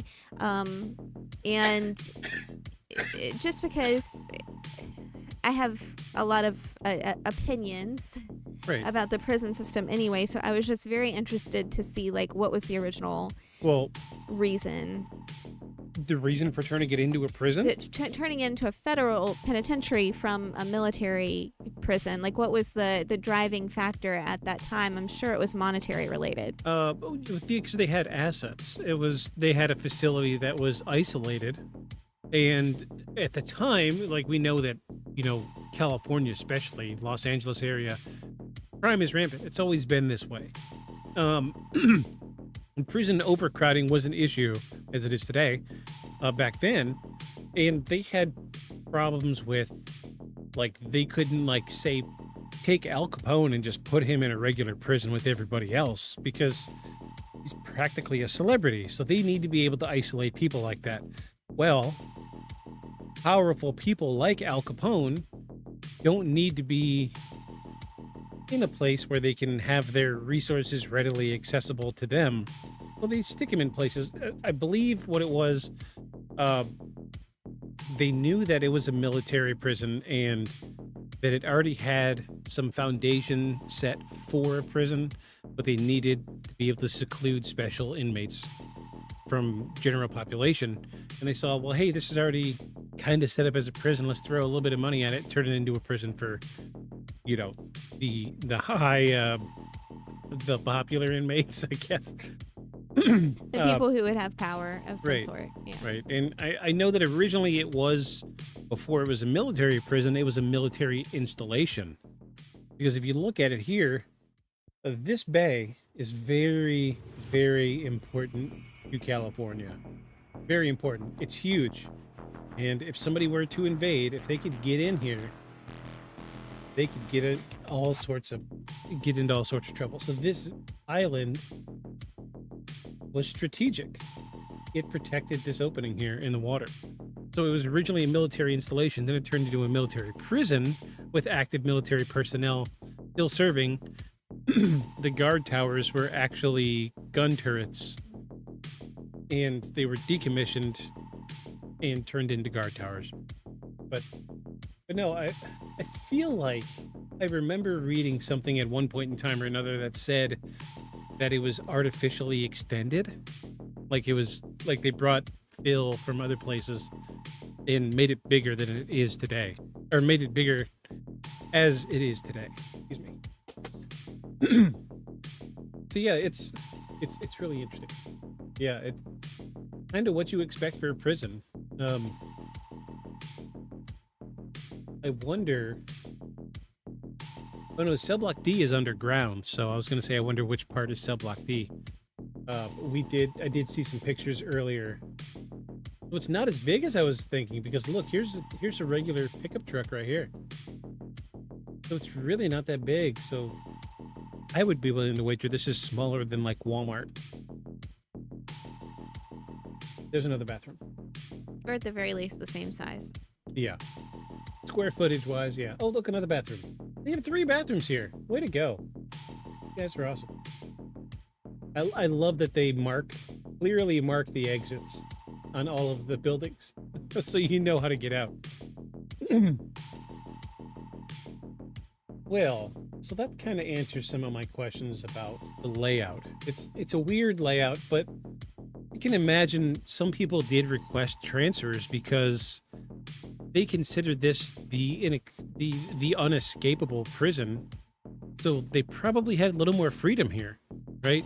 They couldn't get over the barbed wire fences, so, let them do what they want. They're not going to be able to escape anyway. That wouldn't surprise me. Not at all. Well, okay. Let's get into Act 3. We're going to get into some of the stuff with Peter James. Thank you, everybody, for sticking it out. I know we ramble. I ramble. Hazel tolerates. Well, no, I mean, I think in this situation too, having a little bit more context about the history is good to kind of know. Yeah. In general, yeah, because there's a lot of this, I think, romanticization about scary places, right? And we all know that traumatic things went down there, but sometimes we don't, like, our brain doesn't allow us to focus as much on that. We're like, oh, it's haunted, and that's really cool. But I think that understanding some of the context behind why something was created and maybe some of the good and not good intentions behind that is important too, right, so that you can honor the history a little bit as well in a full capacity. I mean, in the entire state of California, this is the most popular tourist attraction in the state. People love it. It's wonderfully interesting. I would love to go one day, but quite honestly, I don't want to deal with what's in between. I definitely don't want to deal with, the traffic in California. I've heard horror stories. And also, we are just on the opposite coast, and neither one of us is going to get on a plane, so, I'll get on a plane, but I'm not going without you. Yeah, I'm not getting on a plane again. So I'm not getting on a plane. Done flying. Well, all right, let's dig into Act 3, everybody. Act 3, where we bring in my favorite psychic, Peter James, and we start to see him explore the prison, and then we have some video evidence that I'm going to show you. And then by the end of Act 3, I'm going to show you some photo evidence of some newer photos that were taken by people visiting the prison today. I know one of them is 11 years old. I think that's the newest piece of evidence we have tonight. I was unable to find good dates on some of the other ones, but I know for sure one of them is 11 years old. So 2015, the photos were taken. I did my best to find the best quality version of that photo, but they're like, here, the interview was like, yeah, I took a picture with my iPhone, and the guy was holding it up like, my iPhone. I took a picture with my iPhone, and he holds it up, and it was like an iPhone, like 3. And I'm like, oh, geez, this photo's gonna suck. And of course, we blow it up to the size of the screen, 1920 by 1080, and it does not look that great. Older technology does not hold up. Does it look like Casper Stay Puft Marshmallow Man from last week? No, it actually looks like a flapper girl which is weird because I don't think they even had any women in the prison. So it's funny you say that because in my little quick research just now, there was an article that it claimed that one woman was imprisoned there, but there was no actual real record to back that up. And if she was imprisoned there, she was imprisoned there for bootlegging of all things. Right. Like, give me a break. But that would be the only way that would pan out. So there is a cool story about the photo we have of the woman later. We'll get into that when we show it as evidence later. The other two photos that I have very limited information about them, but I have enough to bring it to the table as evidence. So that being said, let's get into Act 3, everybody. Act 3.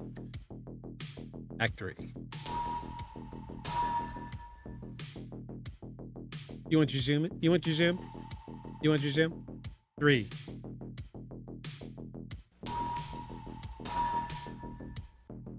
All right. Let's switch this music out. Let's switch out for something creepy. At Beyond the Shadows podcast, top viewers SMMLY1 Oh my gosh. online. Where's my... Hold on. Record scratch. Let's ban somebody right quick. We don't do spam on this. Bot ban lol. Bot ban time, everybody. We need a jingle for that. We've got a jingle for everything else. Oh, please. Let me ban somebody. But thanks for the number. I appreciate you watching for about 30 seconds. Stick around and enjoy the investigation if you're into paranormal. You can't chat, but you can watch. Thanks, Bot. Thanks, Bot. I love that the first part of their name is Cowardly. That makes a lot of sense to me. Cowardly Chain. Yeah, that's obviously a fake account. Bot ban like mail time for Blue's Clues. So this account that we're using for Twitch right now actually used to be my account for when I did painting, and I was trying like hell to get affiliate. Like I wanted to get affiliate so I could try to start getting a payout, right? And I was one follower away, and I tapped out every single person I knew. I couldn't get any more followers, so I made a fake account. And the name of the account was I Swear I'm Not a Fake Account. Nod to my little brother because his my little brother had he made an account just to help me get my follower or my affiliate level, and his account name was I Swear I'm Not Batman. So I swear I'm not a bot, or I swear I'm not a fake account. We hit affiliate. We're way past affiliate at this point. We're working towards partner at this point. Not gonna happen. Just saying. That's okay. As long as I get my date nights, I don't care. You get your date nights every Sunday. Yeah. Sunday, 5 p.m. Eastern Standard Time. All right, folks, let's get into Act 3. Never know. Yeah, you never know. So this is Act 3, everybody. I'm going to take a little sip of my courage juice. Time to bring in my favorite psychic, Peter James, everyone. By the time investigators were allowed to explore Alcatraz freely, the prison had already had built a reputation, not officially, not in reports or documentation, but through stories. Decades of consistent accounts from guards, inmates, and families all describe the same types of experiences, the same areas, the same patterns, and at the center of it, D Block. That's where Peter James, now I can do this one for real, focused his attention. James wasn't approaching Alcatraz like a traditional investigator. There were no environmental sensors, no long equipment setups, no attempt to measure temperature or electromagnetic fields. His method was different, direct, and entirely dependent on perception. According to his account, this shift was immediate. The moment he entered D Block, he described the atmosphere as heavy, not just physically, but emotionally, as if the space itself was holding on to something. Not one feeling, but multiple. Anger, fear, confusion, all layered on top of each other. He moved slowly through the corridor, stopping periodically, reacting to areas that appeared empty to everyone else. At one point, he paused near a cell, reportedly one of the isolation cells connected to earlier incidents, and then he changed. Witnesses described his posture shifting, his focus narrowing, like he had locked onto something that no one else could see. He began speaking, not to the room, to something specific, short responses, pauses like he was listening, then answering. According to James, he was communicating with a presence that didn't understand where he was or what had happened to him. He described it as disorienting, repeating the same emotional state over and over again, not moving on, not aware of time, just stuck. At one point in the investigation, James reportedly reacted sharply, stepping back as if something had moved toward him. He later described the presence as aggressive, not physically, but emotionally intense, overwhelming. And that lines up with something we've already heard before. The inmate in cell 14D, screaming, the claim that something else was inside the cell. If what James experienced is accurate, then we're not just looking at leftover energy or echoes of the past. We're looking at something that's still active, something that hasn't left, and more importantly, something that might not even know it's supposed to. Okay, so Act 3 was intentionally a little short because we have video and photo evidence to go over. Good evidence. We got some good evidence to go over. So we have video of Peter James reacting to the prison. We have photos of people visiting the prison, pictures they'd taken, didn't realize there was something in it until they looked at it later. But I said it a couple times already. I'm going to say it again. We're building up Peter James because next week we're going to do an investigation on Peter James. I'm not even sure if he's alive anymore, but I would love to see if I can reach out and get a statement from him. I forgot to order my fake mustache on Amazon, and there's no way it'll be here by next week. If you- Because our Amazon It might. is You get a whole crappy. week. I know, but remember, it's taken a week and a half for us to get things before, We'll even try- though we're on Prime. Let's try anyway. Prime sucks, by the way. Prime sucks where we're at. We're a little isolated. So let me bring up some evidence.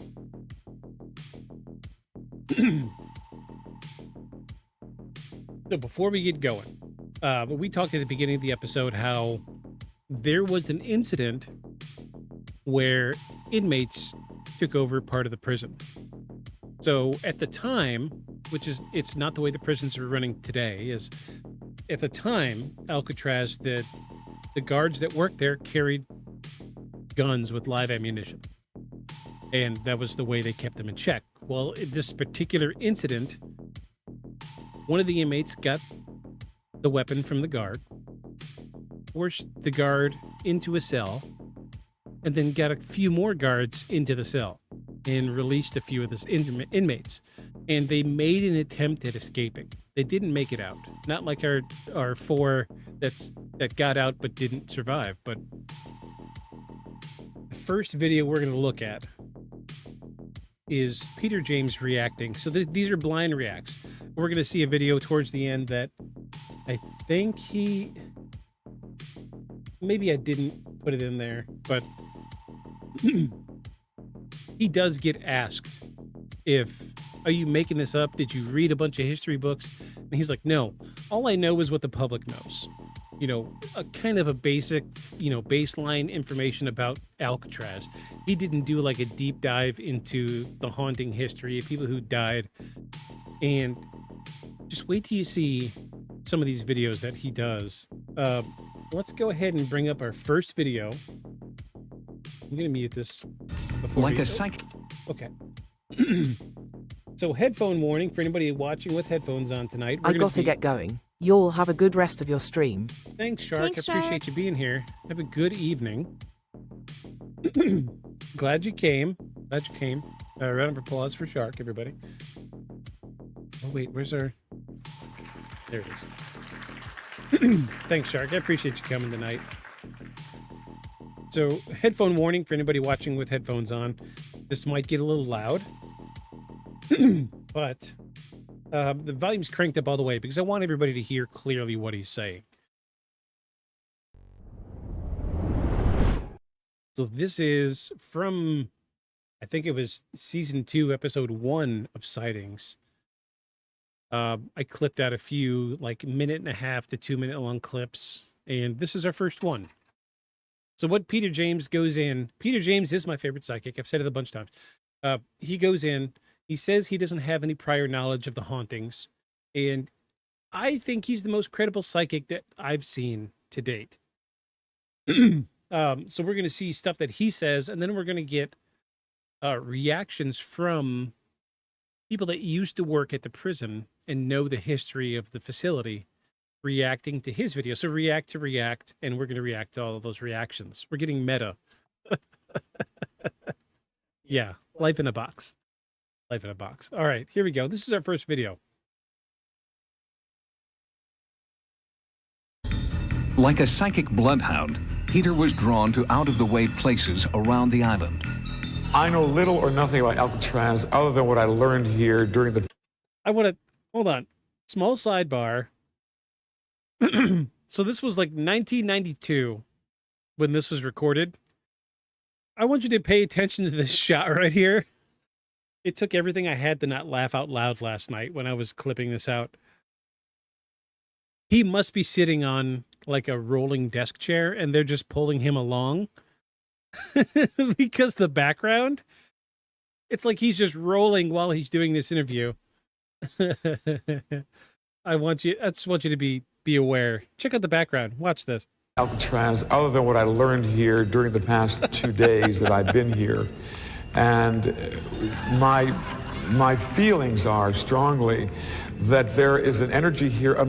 He's definitely sitting on like a rolling chair or like something with wheels on the bottom. They're just pulling him along. The whole point was of that, like, Just a you cool can shot. have him stationary, and it would have been just fine to It's have just a him cool shot. stationary. That's funny. It's just a cool shot. That's all it is. Let's go back. I'm sorry. I'm getting excited about this cool shot. Little or nothing about Alcatraz other than what I learned here during the past 2 days that I've been here. And my feelings are strongly that there is an energy here unlike any other that I've ever experienced. Peter claimed to have little knowledge of the history of Alcatraz. He said he let the spirits guide him, and they led him here to an area known as the Citadel. This particular one, I feel there was a loss of life here. And this man was a sergeant. And this is an American life that was lost in this particular cell. Let me pause for a second. This is another reason I like Peter James. You can hear how emotional he gets. So it tells me like he's not picking up just like messages from something, but he's getting the emotion too. I'm going to roll it back just a little bit. So listen to the emotion that you hear in his voice when he's talking about this. There was a loss of life here. And this man was a sergeant. And this is an American life that was lost in this particular cell. And I feel badly. I feel beaten. I don't feel that I lost life from gunfire. I lost life because of neglect. I was neglected. I am responding to, there's a definite sense here. Did you see that reaction? Like something touched him. I watched this like 4 times last night and I didn't notice that. Look at the jump. I'm going to do it again. I'm going to keep scrolling back. I know. I'm sorry, y'all, but there's so many little details. I want everybody to see this. He does a little jump like something touches him and he wasn't expecting it. It's great. He's great. He's one of the best. I lost life because of neglect. I was neglected. I am responding to, there's a definite sense here that I'm hungry, I'm thirsty. There could not be any crime in the world worth the punishment that I feel this entity endured. Peter had correctly identified the dank dungeon where military prisoners were kept. The specific ghost images he felt were later substantiated by our experts. I'm feeling an American here. I'm feeling an American serviceman right here. Men were kept chained down there, sometimes chained through iron rings to the floor, other times, as we understand, chained with iron rings in the ceiling. Something is like going through my stomach. It feels like something metal, and my legs are in chains as well. I'm feeling that if I stay here much longer, that I'll die. What's your reaction so far? Okay, I have to admit, because I get into the little nuances, and it's probably pretty frustrating about me, but I was distracted for a good solid few minutes to seconds to minutes of the fact that his last name was spray painted on the wall of the first cell. Was it really? Yeah. And so I was kind of like, is this the way we're marking it for him to say something about this cell? And I thought, no, there's no way they would be that. Oh. His last name is on the ceiling. Oh, wait. Oh, no, I'm not muted. Yeah, his last name is in the ceiling. But no, they wouldn't go in and vandalize part of the prison just to mark Surely out. not, and surely not by doing something so obvious as putting his name. But it was just it took me down a little hole for a second, because I was like, that's weird. Why is his name on the ceiling? That's his last name right there. Oh my God, I never saw that. How many times have I seen this episode? I never saw that. Ooh, spooky. But yeah, I mean, you know, I feel like, I don't know. He's got a compelling persona, a compelling stage presence. Yeah. I mean, at this point in time, information was not as readily as accessible as it is today, where I just Googled and found out that was a military prison, and you know, it was easy. Yeah, because he would have had to have bought a book and read it, or gone to a library and done some research. Which is also possible, you know, even though he said he didn't, to be clear. But, you know, I don't know. What do you feel about this video so far? I think it's good television. Come on now. I feel like if it's real, he's doing a very good job. If it's not real, I guess he's making it very compelling. Okay, fair enough. It's compelling. Let's move on to our next piece of video evidence. There's my desktop, everybody. All right, so this is one of the last surviving guards from Alcatraz. They brought him in as an interview. I think that I love this man. Look how cute he is. Look how adorable he likes old is. guys. Oh my goodness, he's so cute. We were told there's trouble on the rock. On May the 2nd, 1946, 6 inmates with other lesser accomplices decided to blast their way out of the prison. I feel like I'm being thrown into this cell, and I'm being thrown into that cell. During that time, they gathered up 9 officers, put them inside of cells to be used as hostages. Who are the people in here? 4 or 5? Are they prisoners? No, I am a person of authority. I feel like I should be on the other side of this of the bars, but I'm here against my will. I am placed here by force, and at the point of the gun. Who's holding it? Who's shooting? I feel that Joseph is involved here. Joseph Kretzer, he was one of the toughest of the bunch. He was really a mean dog. What does Joseph have to do with this? Joseph is keeping me captive here. Joseph is placing me here against my will. Where's Joseph? Joe Kretzer took the .45 automatic and started shooting these officers, innocent officers inside the cell. I'm sensing that Bill or William, lost his life here. Only one. Only one. 4 or 5 here. There are 4 one here, but others are wounded. But I only feel one loss of life in this particular place. Whose voice are you hearing? I'm hearing William. There's a Bill or William. William Miller later died in the hospital in San Francisco. Other officers were very seriously wounded. The name starts with a C. Cecil Corwin had his lower jaw torn away. It's a wonder they weren't all killed in the spot. What are you thinking about that? Come on now.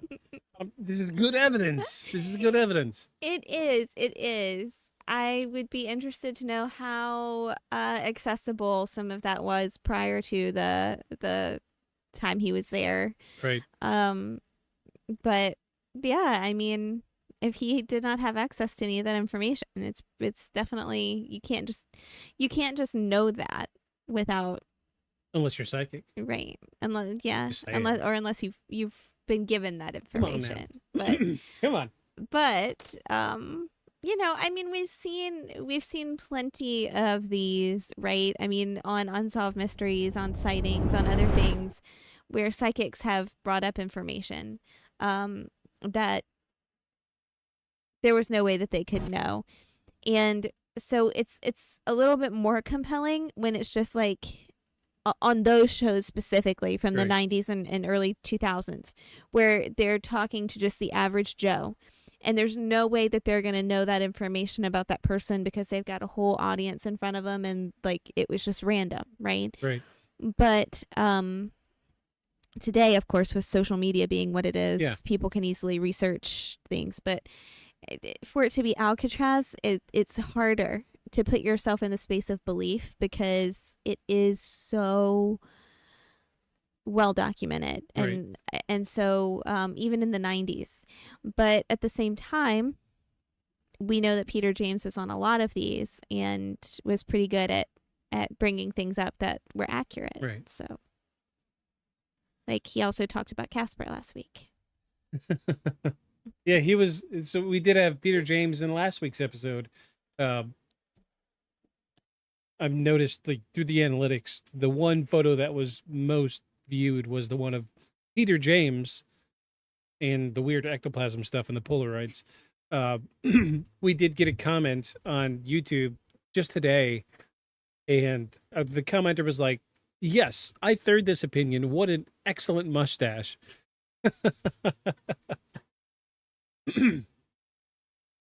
Looking at it, I was like, oh, I don't really need to buy a fake one on Amazon. I could just cut out a piece of felt. Like, because he's got such a perfectly shaped one. It could be mustache. like a moon. Yeah. Like a half moon. It's almost like a cartoon character. Yeah. Well, all right. We've got 2 more pieces of video evidence to look at. So this next clip that we have for everybody tonight, this is the follow-up to that last video we saw. The inmates that got the weapon that fired on the guards in the cell, they made it down into a service corridor. And this is what Peter James felt when he was down there. Oh, yes. Hello? There is the third soul here with the letter B. Bernard Paul Coy died in the utility corridor of C Block. Listen, they're moaning. The pain is so intense. They're like little boys back here. They're moaning, almost asking for the guidance of their parents right now. So I want to, follow up with that. Before this clip, the host of the sightings was like, we're going to take you down into this corridor. This is the path that the guys followed. He's like, let us know what you feel. He's like, I don't feel anything really. There's not much down here. And then he stops. Like he stops and like backtracks 2 steps. He's like, ooh, it's very, very cold right here. And that's when he holds up the flashlight and he says, ooh, there's a soul here. What does he say? Oh, yes. Hello? There is the third soul here with the letter B. That was the point where he stops. Like he was like, there's nothing down here. And then something comes out and grabs him, psychically and says, hey, I'm here. And that's when we get this reaction. So the video we saw of them fingerprinting these essentially bodies of the guys that those were the 3 that escaped but didn't really escape. They made it to this corridor and then they got killed, probably, right? So that was probably a pretty public video, right? At that point in time. Yeah, I see what you're getting at. Yeah. But you got to look at the way research is done today as compared to what it was in the 90s. The internet was there, sure, but you couldn't just go to Google and pull it up. It would take some serious effort, like probably more than he was getting paid to be on the show. I've seen enough of his personal stuff to believe that I believe what he's saying is true, what he's feeling is true. But these clips specifically are very interesting. There was a bunch more in the episode, and I urge anybody watching or listening to go and check out this episode of Sightings. It's all on YouTube. You can watch it for free. Fantastic episode. There's so much more that we don't include here. These were just the highlights. And we do have one more clip. And this one actually says, Peter James, inmates dying in utility corridor. So let's go over and check this out. The inmates fled to a utility corridor in C Block. 46 years later, Peter James led our cameras to the same, now dark, corridor. Peter, you've sensed a lot. I'm sorry, I got the order backward. This one was supposed to be before the one we just watched. I'm sorry.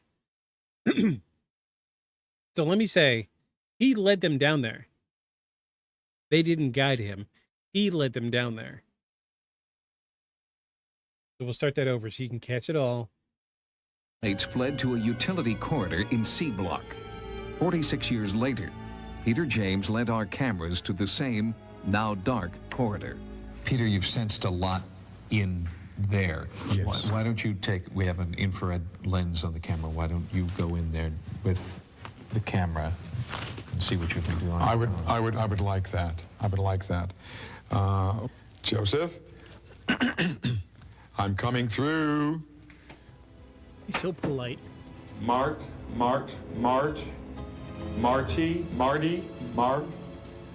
Give me a better verification of a name.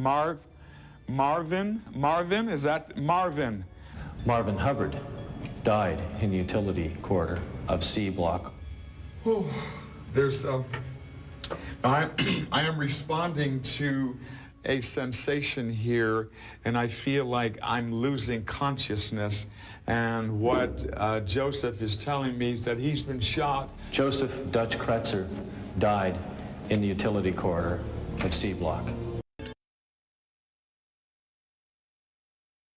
So there's something there. Definitely something there. So which brings me to my next subject, something I want to talk about. Is the difference between traditional hauntings and residual hauntings. Do you know anything about the difference between the two? Oh, yeah. Residual haunting is like something just keeps playing out over and over again throughout all time. And so if you're able to sense it, like that particular entity would not have a sense of you necessarily. It's just acting the same thing out over and over again forever. And then traditional haunting is like has more of a sense of you, and you have a sense of it, and it's a more of a.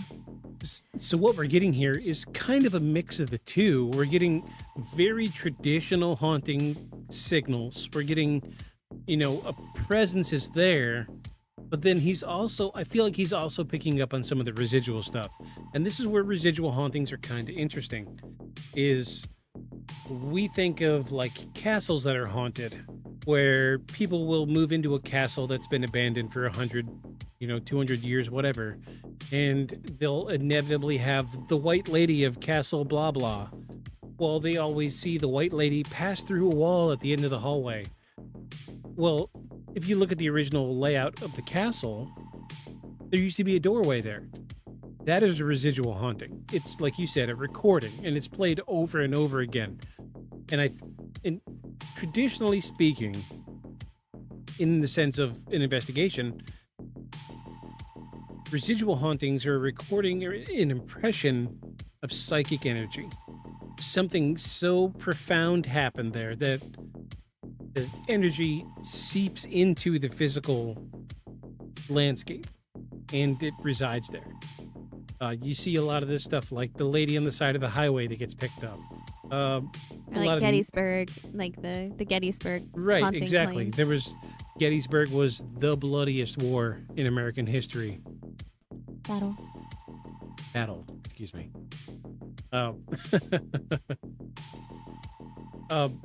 But you got to think, for the time of Gettysburg, nothing like that happened. Hundreds of thousands of people died there. Up until that point, that never happened. It would be like 40, 50 people die. Okay, we're good. But we had hundreds of thousands of people died at Gettysburg, and that left such a psychological impact that it imprinted itself on the grounds, and it's what majority of what we see for hauntings in Gettysburg today are residual hauntings. Canonically speaking, residual hauntings tend to reside in limestone, and this is why we see stuff like the Enfield poltergeist. Back in season 1, when we talked about the Enfield poltergeist, Anna and I decided that it was most likely a residual haunting, if not, latent psychic abilities from the preteen daughter that was there. But in the UK, the entire continent of UK is on a foundation bedrock of limestone. And limestone, historically speaking, holds psychic energy. Like Stonehenge. Stonehenge sits on a bed of limestone. And that's why there's so many reports of paranormal happenings at Stonehenge, because it sits on limestone. And that limestone holds psychic energy. And I feel like if we were to look it up, I'm sure, like, I would be willing to put money on it, that Alcatraz probably sits on a bedrock foundation of limestone. And that's why there's so much residual energy here. Now, I feel like Peter James is dealing with a cross of the two. Like, there is a haunting because somebody died there. His spirit's trapped. But then there's also the psychic imprint is stuck there because of what he was going through before he died. And I feel like the residual haunting is leading up to the spot where he's actually there. See what I'm saying? Yeah, that makes sense to me. I could see residual haunting happening here. Absolutely. I don't necessarily think that there's anything. Oddly enough, my opinion is that there's nothing really malevolent in there. I think it's just residual. Residual, absolutely. So, do you want to see the new photo evidence that we have? We only have 3 photos, but we have photos. Let me pull these up. Let me go full screen. Let's switch over. So, there are parts of the prison that sightseers are not allowed to go to. So what they'll do is, this is a popular thing. They'll press their phones up against the mesh and take photos through. This is one of those instances where somebody took a couple photos and didn't notice. So we're going to zoom in real close on that.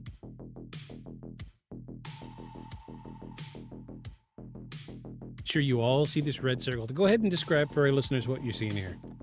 Yeah, so the shape in the middle of the red circle, it does kind of take the shape of what looks like a guard or someone in some type of military uniform standing in the doorway at kind of an angle. And it looks like the person kind of has a coat on, like a military coat to me. Like he's definitely got something on his hip. Yeah, something on his hip for sure. Yeah, so this is one of those photos that the person that took the photo didn't see it until reviewing the photos later, which is a common occurrence with paranormal investigations.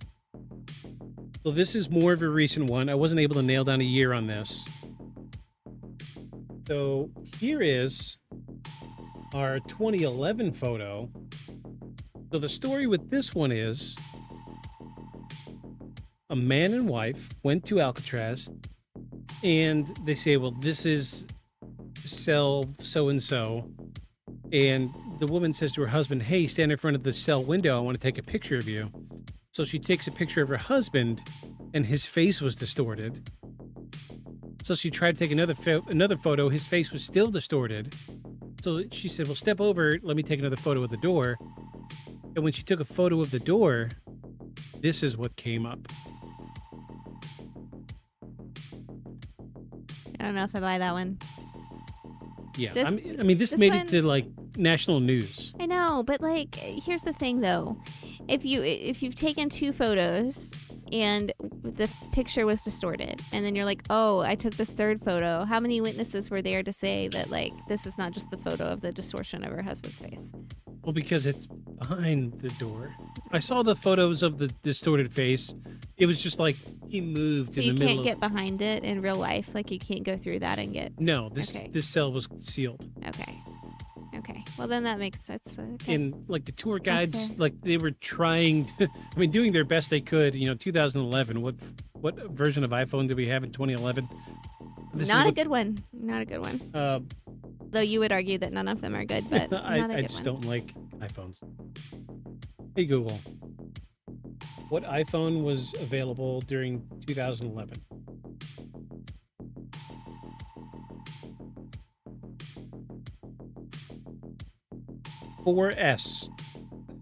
iPhone 4S. Not a great camera, admittedly.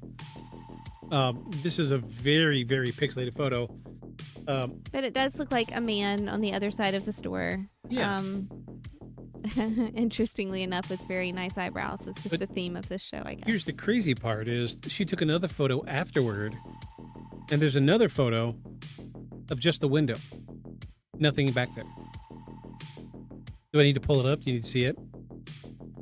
I mean, you can for viewers if you want, but I believe you. I don't know how deep of a rabbit hole I went down last night to find it. Yeah, that's fine. You But don't no, have to. those photos are out there. Feel free to do a deep dive and look at it. There are actual interviews with the husband and wife that took the photos, and you could hear firsthand what they said. It's too recent that I can't play it on the podcast, but this is why I'm recounting it. Spooky photo, nonetheless. But I'm with you a little bit. It almost feels like it's just It almost feels too good. right. Yeah, it's almost. But that's the caveat, isn't it? We want good photos as proof of evidence, but when we see a good photo, we say it's too good. When I look at this, I see the Abraham Lincoln scenario from last week. like the photo from last week. Yeah. Yeah. I understand. Yeah. Okay. Well, let's look at our next photo. This is our last photo for evidence. And I don't know why that was funny to me. I think I just kept looking at him and going, "It's Batman." so, so here's the kicker. Here's the thing about before we go off on a tangent on this one. Nobody is allowed on the upper floors because the prison is rotting. The stairs are unstable. Nobody can go up there. This is why this photo is so important, because the only way to get up there is with a ladder. And people that do the tours, there's one or two people in the entire facility that do the tours. Nobody goes up there. Nobody. And as well lit as this facility is, if that were a person, look at all these people here in the background. Like, look, wait, look, what's this? Dun, dun, dun, another shadow figure. As well lit as it is, that's probably the back of somebody's head, but as well lit as it is, you should see some features. And this is why I like these older photographs, because we can really get in here and look. And this is where my expertise comes in, because we can see that the amount of pixelation is kind of correlated to what we're seeing here. We do have a little bit of artifacting right around this entity here, but we do have a dark space next to a light space. So this square around it is kind of normal for digital photography in the early 2000s. I don't see any signs of photo manipulation here. And there's a reason I didn't zoom in on the other one, is because I feel like that one could have been staged. However, I don't know how they could have done it, seeing how they couldn't gotten into the cell. This one is very intriguing because no one is supposed to be up here. Nobody. Yeah, I mean, I guess I should describe this one for people who can't see it if you're just listening. This looks like a person standing on the second floor balcony, and all the people who are in this tour have like little headphones on and are not paying attention to this at all. And this is just I guess probably some random picture somebody took and again looked at later and saw this in it or something. Although it's kind of difficult because when you think about the times that people have taken photos and looked at them later and seen the image later, right? We traditionally think of that, you and I especially, because we grew up in a time where you still had to take film to like Walmart or Kroger or wherever it was and get your film developed, and sometimes you had to wait like a week or something like that and then get it back, and then you had the pictures. So it's hard when it's on a phone to really believe that somebody took the picture and then looked at it later and didn't just look at it immediately in that moment and go, holy crap, maybe we should all leave because here's our evidence, right? So it's harder in that sense. Well, for those of our younger listeners, when we take a photo today, you know, I'll hold my phone up here and I'll show you what I mean. So if I were to take a photo of, say, this background, back in the day, if you were to take a photo, you don't just get a flash on the screen. Back in the day, you take a photo, you get like a second to see the photo that you just took on the screen before it goes away. And then it's a pain in the ass to dig it out and look at it. And if we're dealing with like 2011, like the iPhone 4 that we saw in the previous photo, screen's not great. And you've got to go through 5 or 6 menus to get to the photo you just took. It's not easy to take a photo with a phone or a digital camera at that. Digital cameras were the same way. You lift it up, you point it, you shoot it, press the button, and you get like a second and a half to see what you took a picture of. So you got, hold up the whatever device you're using, take a photo, and you're going to real quick take a look at it, and you're only going to get a fraction of a second. So a lot of people probably took a photo, took a quick glance at it, and then moved on. And it wouldn't be until they're home later and they want to show, you know, friends or family or wherever, hey, we were at Alcatraz, look at this. Look how high the ceilings were, because I feel like that was the intention of this photo. I'm that guy that always looks up because I want to know how high things are. I had a boss one time in my early 20s who told me that, because we used to go different places for the magazine I worked for, and we would see these structures that were, you know, documented and whatever. And so it's funny you say that, because I always look up now too, and that has paid off so many times. Absolutely. Because some of the older architecture, like, this is interesting, right? But like, for example, if you go in the New York Public Library, the ceiling has just got this gorgeous mural on it in one of the rooms, and if you don't look up, you don't catch this. It's a social disease that people don't want to look upward. I'm sure if you've ever watched me on the cameras, we have security cameras all over our house. I take our dog out at night. You know, I'll watch him for a second, and then I'm looking up. I'm looking at the stars. I'm looking at the sky. I want to see what's up there. I'm always taking pictures in the night sky. I mean, a little piece of me, you know, guiltily is trying to, you know, maybe I'll get something paranormal, but, you know, I'm always going to look up because, you know, I went through a rough patch in my life, and I regret not looking up during that part of my life. You know, I was always looking eye level, and if I were to have looked up ever, my life would have been so much easier. You know, people don't look up for anything. Look at the blue sky, look at the stars, look at the clouds, look at the fucking clouds. I send you a picture of clouds every morning when I get to work, because I get to work and I unlock the doors at work and I look up. It's the first thing I do every single day, because it's wonderful and it's amazing and it's beautiful, and nobody looks up. And especially with architecture, somebody put, especially in a building like this made in the 1920s, somebody put hard work, heart and soul into building this architecturally, that if I were there, the first thing I would do is look up, because I want to see what's up there that nobody else is looking at. That's just me. So I feel, you know, kindred spirit with this, you know, photographer, because they took a picture of the skylight. They wanted, you know, outside of your normal life, you know, other than going to Walmart, where do you see vaulted ceilings like this? 3 stories tall? You don't see it.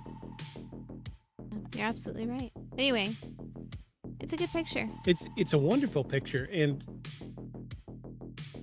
I wish it were a higher resolution so we could really zoom in. But zooming in, I don't see any obvious signs of manipulation, which is good. It's good evidence for the episode. And to be clear, it is not Batman. It is not Batman or a fake account. Well, all right. You want me to read Act 4? You want to read Act 4 while I run to the bathroom? I can, yeah. You'll trust me with that. Yeah, absolutely. Okay. All right. Y'all be nice to her while I run to the bathroom real quick. I don't want to peel you guys away for another act. Give us. But I won't be able to manipulate this. Oh, yeah. Yeah. The scroll. Do you want the mouse? Are you want to? Let's just take a break. Let's just take a quick break. Yeah, he doesn't trust me yet. I don't trust myself yet, so. I don't use a regular mouse. I use a trackball because I don't like moving my hands around, and she cannot work a trackball. I'm sorry. We'll take a quick break, and we'll be right back, folks. We'll get into Act 4 and Act 5, and we'll wrap this thing up. So don't go anywhere. Hold the phone. Next, we're going to talk about Con Plan 8888. We're getting close to the end, but I want to talk about this, and this is very important. We talked about it earlier, mentioned it, but I wanted it to be kind of a precursor of what we're going to talk about tonight. Don't go anywhere, because next we're going to talk about Con Plan 8888.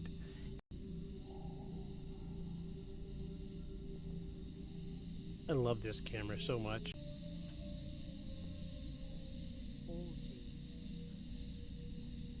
Yeah, I've in another life I was a photographer, and I have a massive collection of cameras. The last count was like 230 cameras. The oldest one is from 1918, and the newest one is from 2026. Very old cameras, very new cameras. I love cameras. I collect them, all ages, all sizes, all styles. When it comes to cameras, it's like booty. I don't discriminate. They're all great.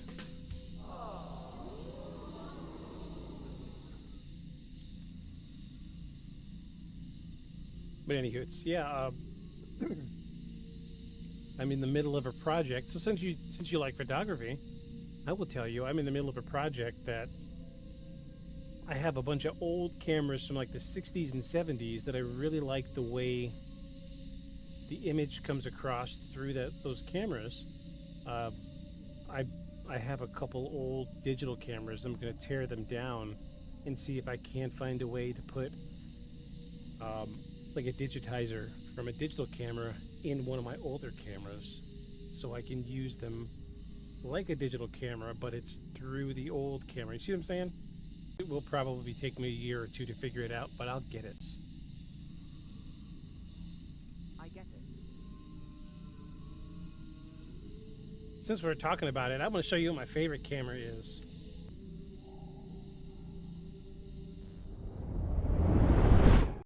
All right, we've returned, folks. We are ready to get into Act 4. I'm going to close our evidence windows. Thanks, everybody, for hanging out with us tonight. I see we still got a couple people on YouTube watching. Thanks for being here tonight. Are you ready to get into Act 4? I am. Fantastic. Well, let's get into Act 4. Oh, we have a subtitle this time. We have a subtitle. Act 4. What are we dealing with? At this point, the question isn't whether strange things have been reported at Alcatraz. They have. The real question is what those experiences actually are, because not all hauntings, if that's what we're calling them, are the same. There are generally two ways these cases get explained. The first is residual. And again, we talked about this before. That's the idea that certain environments can hold on to events, especially intense ones, and replay them, not consciously, not interactively, just repeating, like a recording that doesn't know it's being played. That could explain a lot of what's being reported at Alcatraz. The footsteps in empty corridors, the sound of doors rattling, the banjo music linked to Al Capone, even the voices some people claim to hear. There are also smaller reports that don't get talked about as much, but they keep showing up. Tour guides have mentioned hearing whistling coming from behind them while walking visitors through empty sections of the prison, only to turn around and find no one there. In some cases, visitors standing nearby claimed they heard it too. In another report, a maintenance worker described tools going missing during routine work, only to be found later in completely different areas of the prison, places he hadn't been that day. There are also repeated accounts of a strong smell described as smoke or burning appearing suddenly in certain corridors, then disappearing as quickly. No fire, no electrical issue, nothing found during inspection. And then there are the shadows. Not quick movements in the corner of your eye, but full shapes. Human-sized figures seen standing at the end of hallways or inside cells, only to vanish when approached. Moments burned into the environment, playing back over time. But that explanation doesn't cover everything, because some of these experiences don't just happen, they respond. Visitors have reported asking questions and hearing what sounds like answers. Investigators have described sudden changes in temperature that follow them, not stay in one place. Some people claim they felt something physically, like a hand on their shoulder or pressure against their back, when no one was standing nearby. And then there's the psychological side. People who enter certain areas of Alcatraz, especially D Block, have described sudden shifts in emotion, anxiety that doesn't feel like their own, fear that hits without warning, a sense that someone is watching them. Not imagined, not gradual, immediate. If those experiences are real, then we're not just dealing with residual energy, we're dealing with something aware. And that lines up with what Peter James described during his investigation. Not echoes, not recordings, but presences, confused, emotional, and in some cases, still reacting. Which brings us to a bigger question. Why here? Why does a place like Alcatraz produce this kind of pattern over and over again? One possible answer is simple: concentration. Years of isolation, violence, psychological stress, fear, anger, all happening in the same confined space over and over again for nearly 3 decades. If there's any truth to the idea that environments can hold on to human experience, then Alcatraz would be one of the strongest candidates. Not because it's old, but because of what happened inside it. And even if part of that remains, then whatever people are experiencing there now might not be coming from the past alone.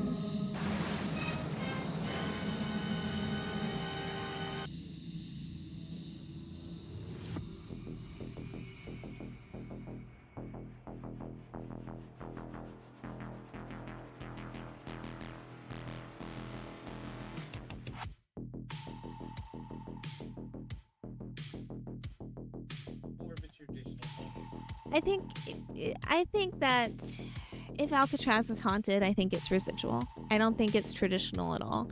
And I think it might be healthy to consider that and to keep that part of the conversation as a residual haunting, only because of what we're going to talk about in Act 5 and what we've talked about throughout this, about how it's a tourist destination now. And so people are going there and let's, put on our little headphones, go on a tour, and it's good, don't get me wrong, to understand the history, to hear this from the point of view of a tour guide, to get the history of it. I'm like, understanding history is important. But I was muted this whole time.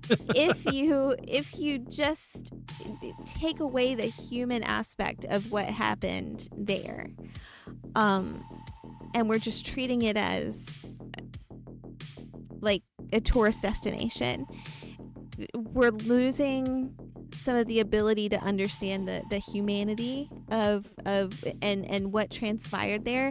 And yes, we're dealing with folks who were hardened criminals. We've heard about some of them in this situation, people who actually did some really terrible things. Right. But at the same time, those aren't the only people who were there. And those aren't the only people who were imprisoned. And those aren't the only people who underwent trauma in those walls, while it was a military installation, while it was a federal penitentiary. And so it really is, I think, a good context for the conversation around residual hauntings to continue when we talk about Alcatraz, because at least we're also thinking about the stories of the people guards included, by the way, who Mhm. lost their lives Yeah. there, and acknowledging their humanity Yeah. outside of the context of the prison. Yeah, it's it is important to keep in mind that we are dealing with a tourist attraction because we do, admittedly, I would be willing to wager that probably half of the people that go there do go in with the preconceived idea that the place is haunted and they want to see something. And, at a certain point of that, or a certain aspect of that, is they're looking for it. So your mind is going to start, Polaroidolia is going to kick in. And, you're going to, oh, what was that sound? Was that a ghost? Eventually, somebody's going to comment on one of these videos, and they're going to go, it's not Polaroidolia, right? The word is pareidolia because they haven't watched the other episode, Yeah. and we're going to have to be like, inside joke. Inside joke with Blip. So pareidolia kicks in eventually, and that's the part of your brain that fills in the blanks when you stare off like into darkness. And when you're in a dark hallway, your brain will create faces and things that you don't actually see. And when you go into a place like this that has such deep history, pareidolia will kick in.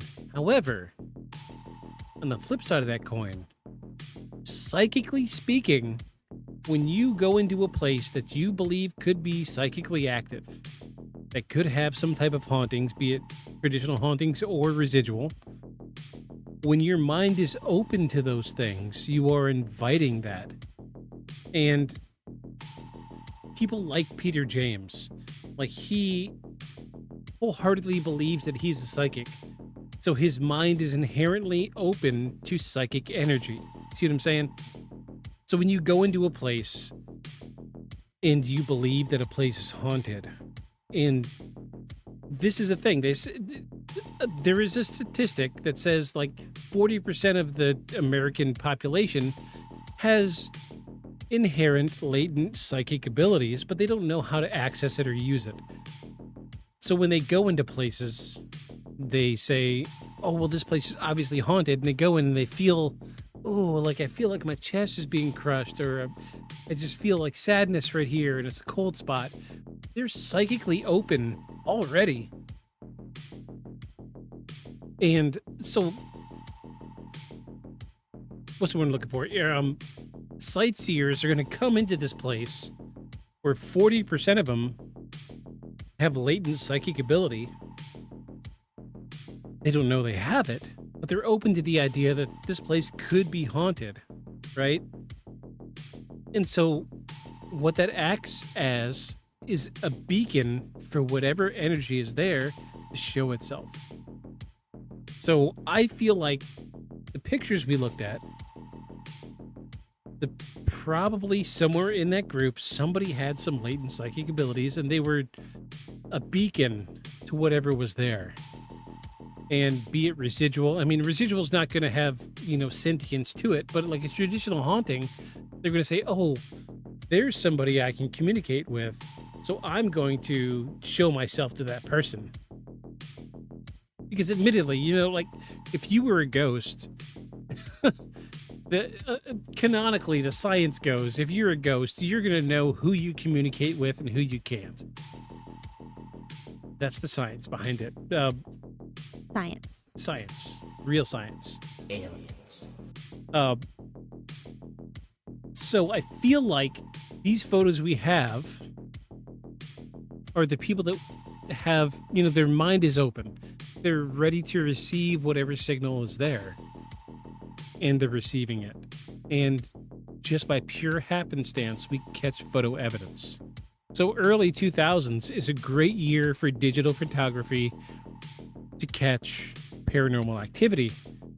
We talked about it last week, how some of the newer digital photography, they filter out the noise too much. And so we don't see a lot, and that's why they say we don't see a lot of paranormal stuff caught on camera today. And I just read an article this week where paranormal investigators are like scooping up early 2000s digital cameras. Scoop. Yeah, that's right. Scoop.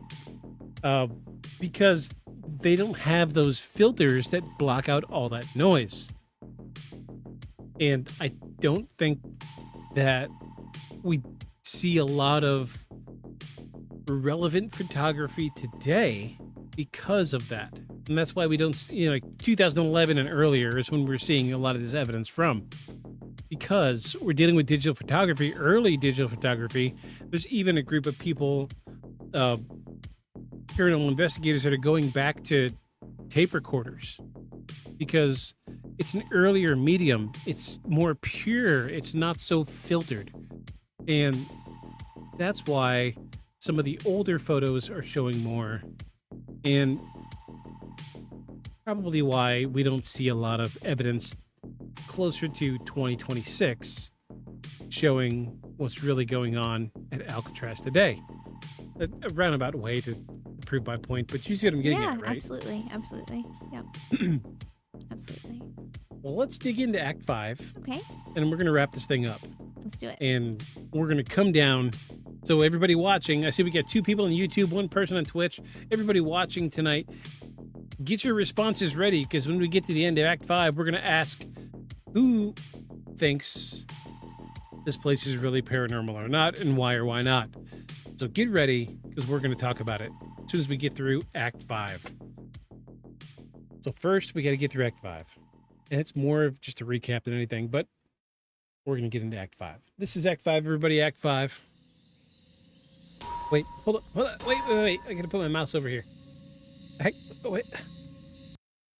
5. Oh no, I moved my mouse. Act 5. Act 5. Wow. Yeah, you see what happened when I refreshed? Jeez. Today, Alcatraz isn't a prison.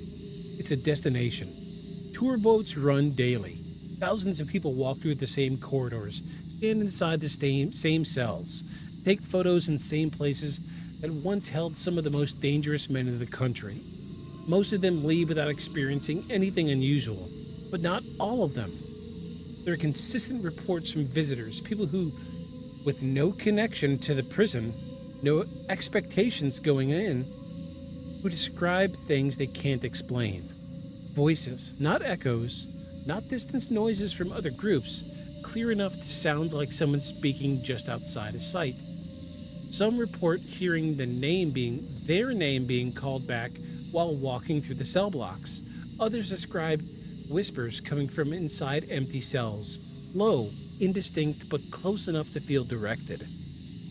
Then there's movement, shadows crossing doorways, figures standing still at the end of corridors, shapes inside cells that disappear the moment someone focuses on them. It's not always visual. Some people report sudden, overwhelming emotion, fear, anger, panic, that hit without warning and then fade just as quickly. Almost always in the same areas, D block, the isolation cells, and especially near cell 14D.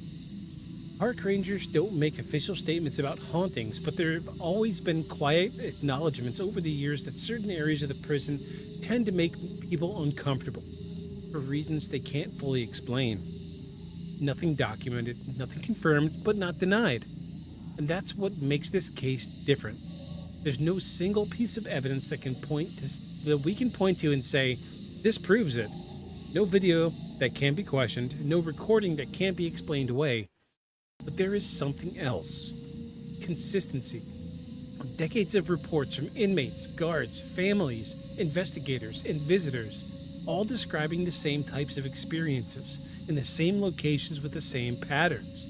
And then there's the investigation by Peter James, a man claiming that whatever is there isn't just a leftover impression, but something still active, something aware, something that may not even understand that it's been left behind.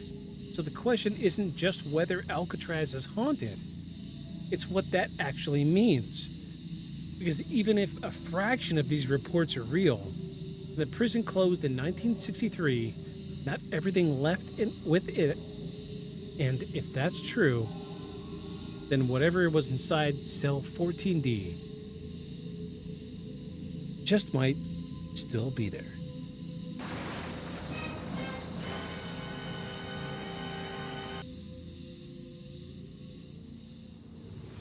So we've come to the end.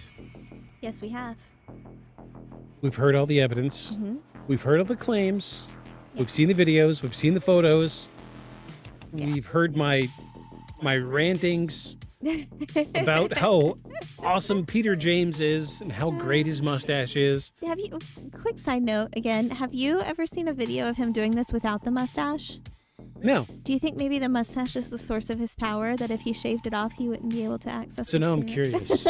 I'm gonna see if I can find a photo of Peter James without a mustache. I'm gonna Google it right quick. Psychic? Yeah, that's right. Peter James, no mustache.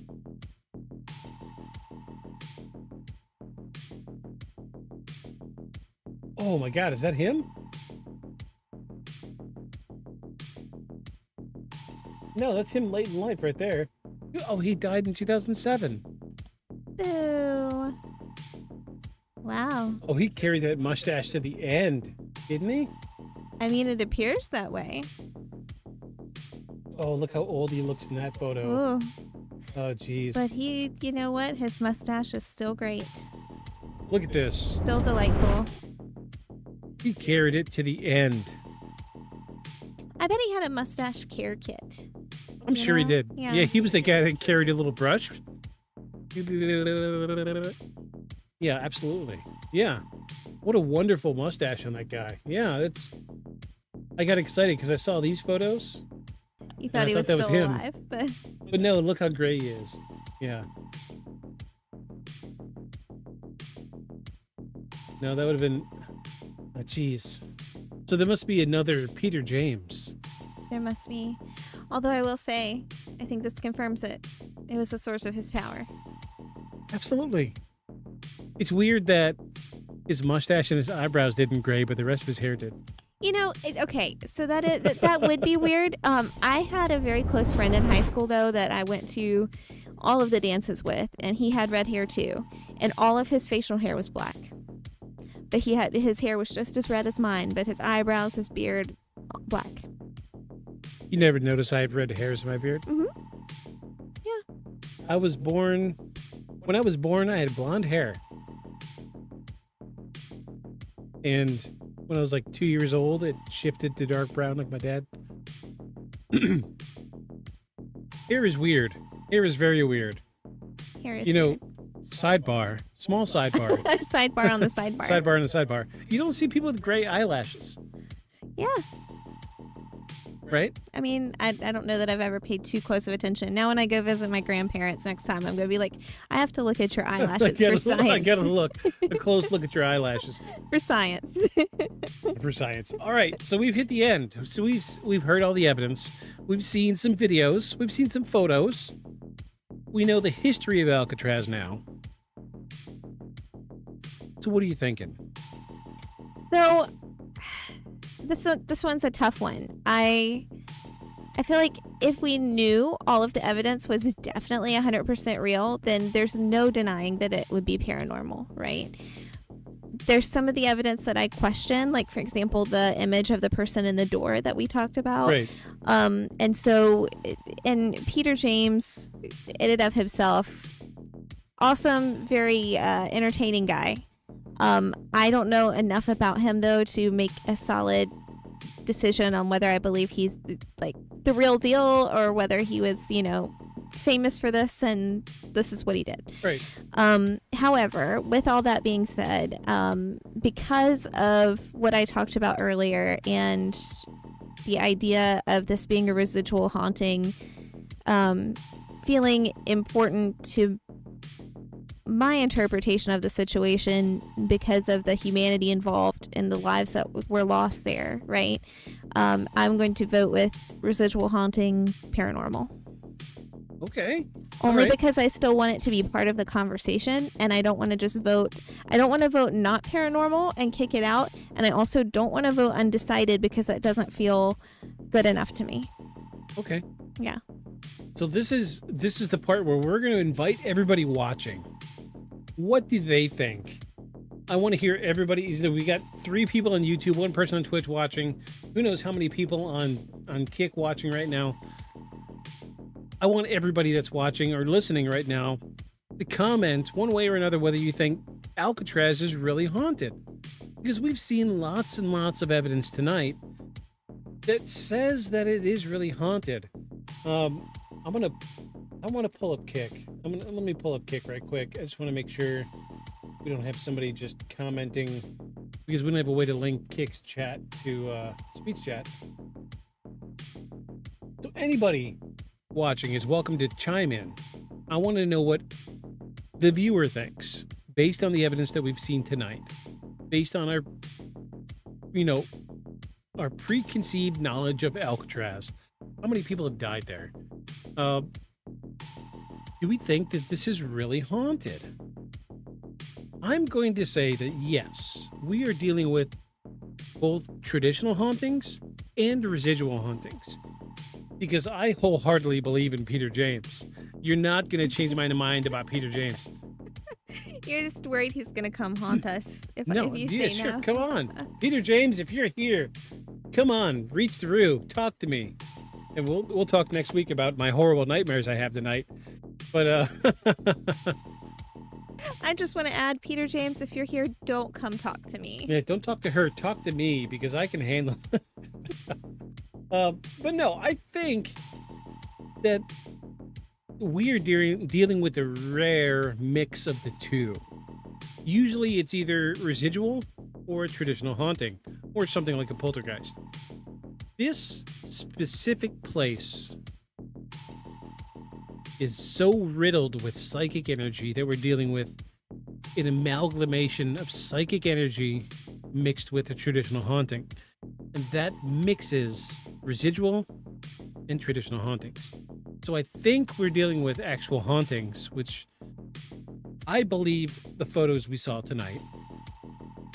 And then I also believe that we're dealing with residual, because when we had Peter James in the cell and he was feeling, the guys that were strung up, they didn't die there, but they were strung up there. That's a residual haunting. Where he had the guy in the cell getting shot, but not dying. But he knew his name. His psychic impression was there. That created a residual haunting. However, where the guys died created a traditional haunting.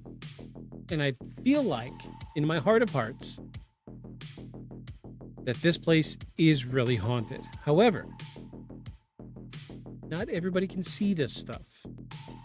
And I feel like this location specifically, that there is such a weird mix of energies there that you almost have to be predisposed to being open psychically to perceive what is in this location. And that's why 90% of the people that go through aren't feeling anything. They might feel a little creepy or whatever, but inherently, what do they say? 40% of people have inherent psychic abilities. Those people, so think of the 40% of the American population, what percent of those people are going and visiting Alcatraz? Probably much lower. Probably single digits. And those single digits are where these strange photos are coming from. These reports of hearing whistles, reports of footsteps are coming from.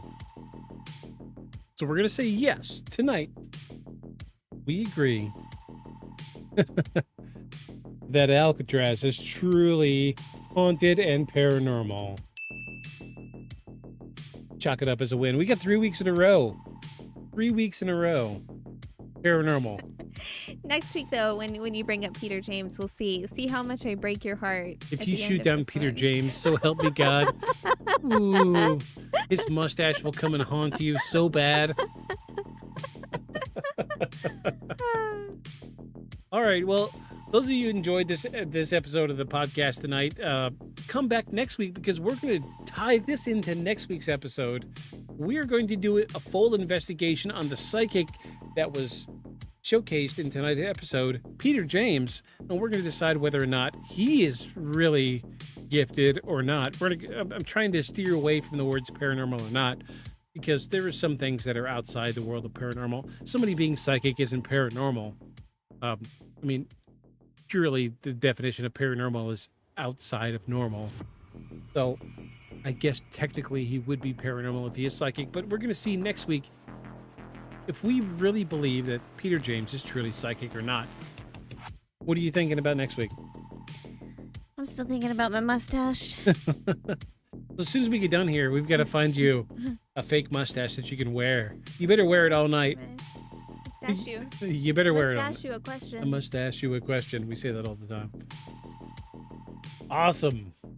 So we agree. Alcatraz is haunted. One way or another, it's haunted. I mean, we agree. We agree that it's haunted-ish. In a way. Sort of. I'm leaning more towards the residual, though, I think, than traditional. But that's okay. But you know what comes after the word residual? What? Haunting. It's still haunted. All right. Well, folks, we've got a closing monologue to get through. Thank you, everybody, for being here tonight. If you enjoyed tonight's show, you can scan this lovely QR code up here in the corner to give you a link to all of our socials. I've been pushing real hard to get everything out on the Instagrams, on the Facebooks. Been pushing a lot of videos on YouTube's lately. So if you can find it in your hearts to go in and follow the page on YouTube, give it a subscription, I'd appreciate it. If you like watching the live stuff, we are here every Sunday at 5 p.m. Eastern Standard Time, twitch.tv/Beyond the Shadows Podcast. You can catch us here every Sunday. We are very consistent. I didn't even miss an episode when I was sick. You did not. You did not. It was a rough episode, but I still did it. You did it. Yeah. Yeah. I'm shooting for 2026 to be the year that I get 52 episodes in a year, and we are approaching episode 100. I've been following a podcast on Spotify that talks. It's a podcast about podcasting because I want to get better at what I do, and they say 15% of podcasters don't make it to episode 100. Man, you are just full of statistics tonight. I am. I'm a number cruncher. This is what I do. I think they said like 80% don't get past episode 10, which is a crazy statistic to me because there are tons and tons of stuff to talk about, especially in the paranormal world. I actually reached out to the podcast I've been listening to about podcasting, and my fingers crossed that he will reach out and maybe decide he wants to interview me for the show. See what happens.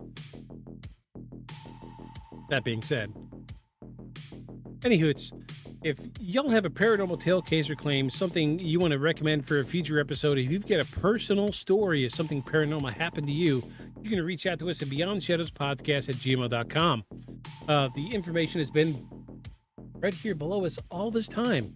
And make sure you follow us on YouTube at Beyond Shadows Podcast. We have tons and tons and tons of content on YouTube.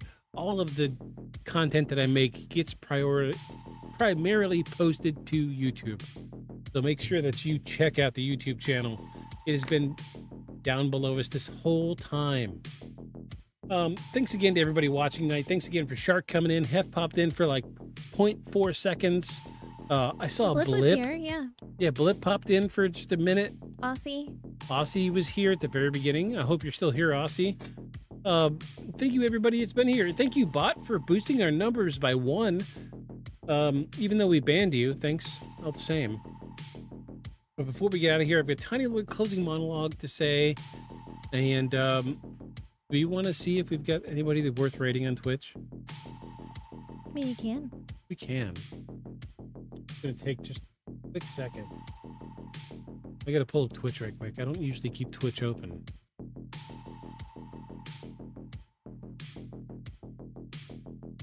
Let's see.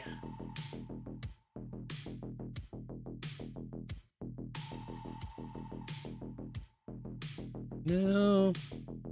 Nobody's streaming that would acknowledge. It's fine. Totally fine. We'll just end the stream for the night. It's okay. Usually Heffy's is streaming at this point, but he's not tonight. Thanks again, everybody, for being here tonight. Thanks for being here through this wonderful investigation of the prison Alcatraz that has clearly, through our professional paranormal investigation, legitimate paranormal activity. Thanks again, everybody, for being here tonight. We're going to hit this closing monologue. We're going to get the hell out of here. Hope to see you all next week, 5 p.m. Eastern Standard Time, Sunday evenings. That being said, let's get into our closing monologue.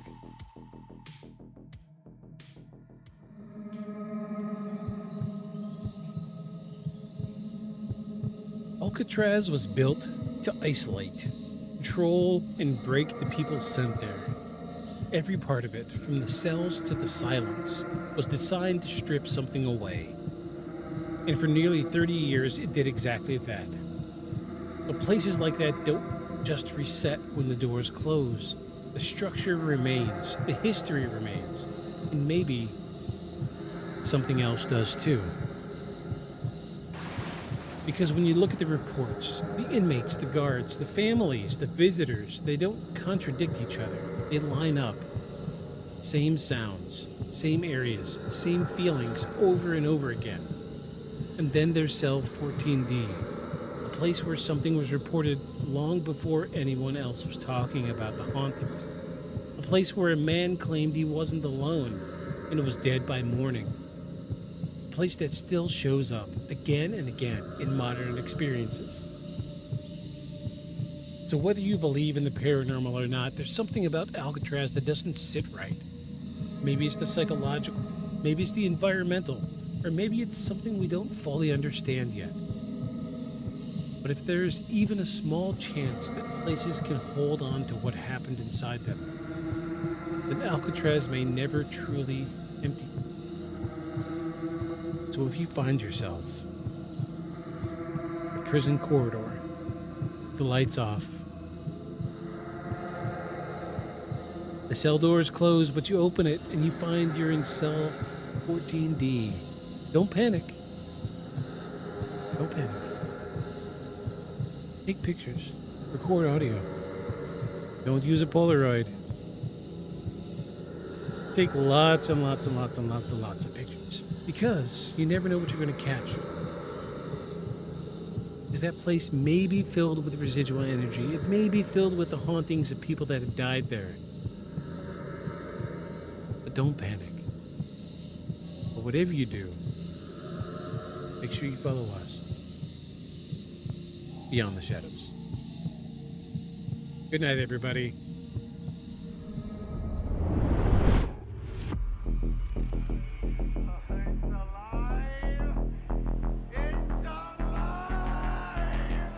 Creature like that. How would it ever die? And this monster starts running right at me. Annihilated by nuclear bombs. Beast is not dead. I put 4 bullets into him. Oh, you're crazy. But I saw that monster too. All I want is for someone to believe me. Contaminated. Face. It's horrible. Look like it would scare you to death.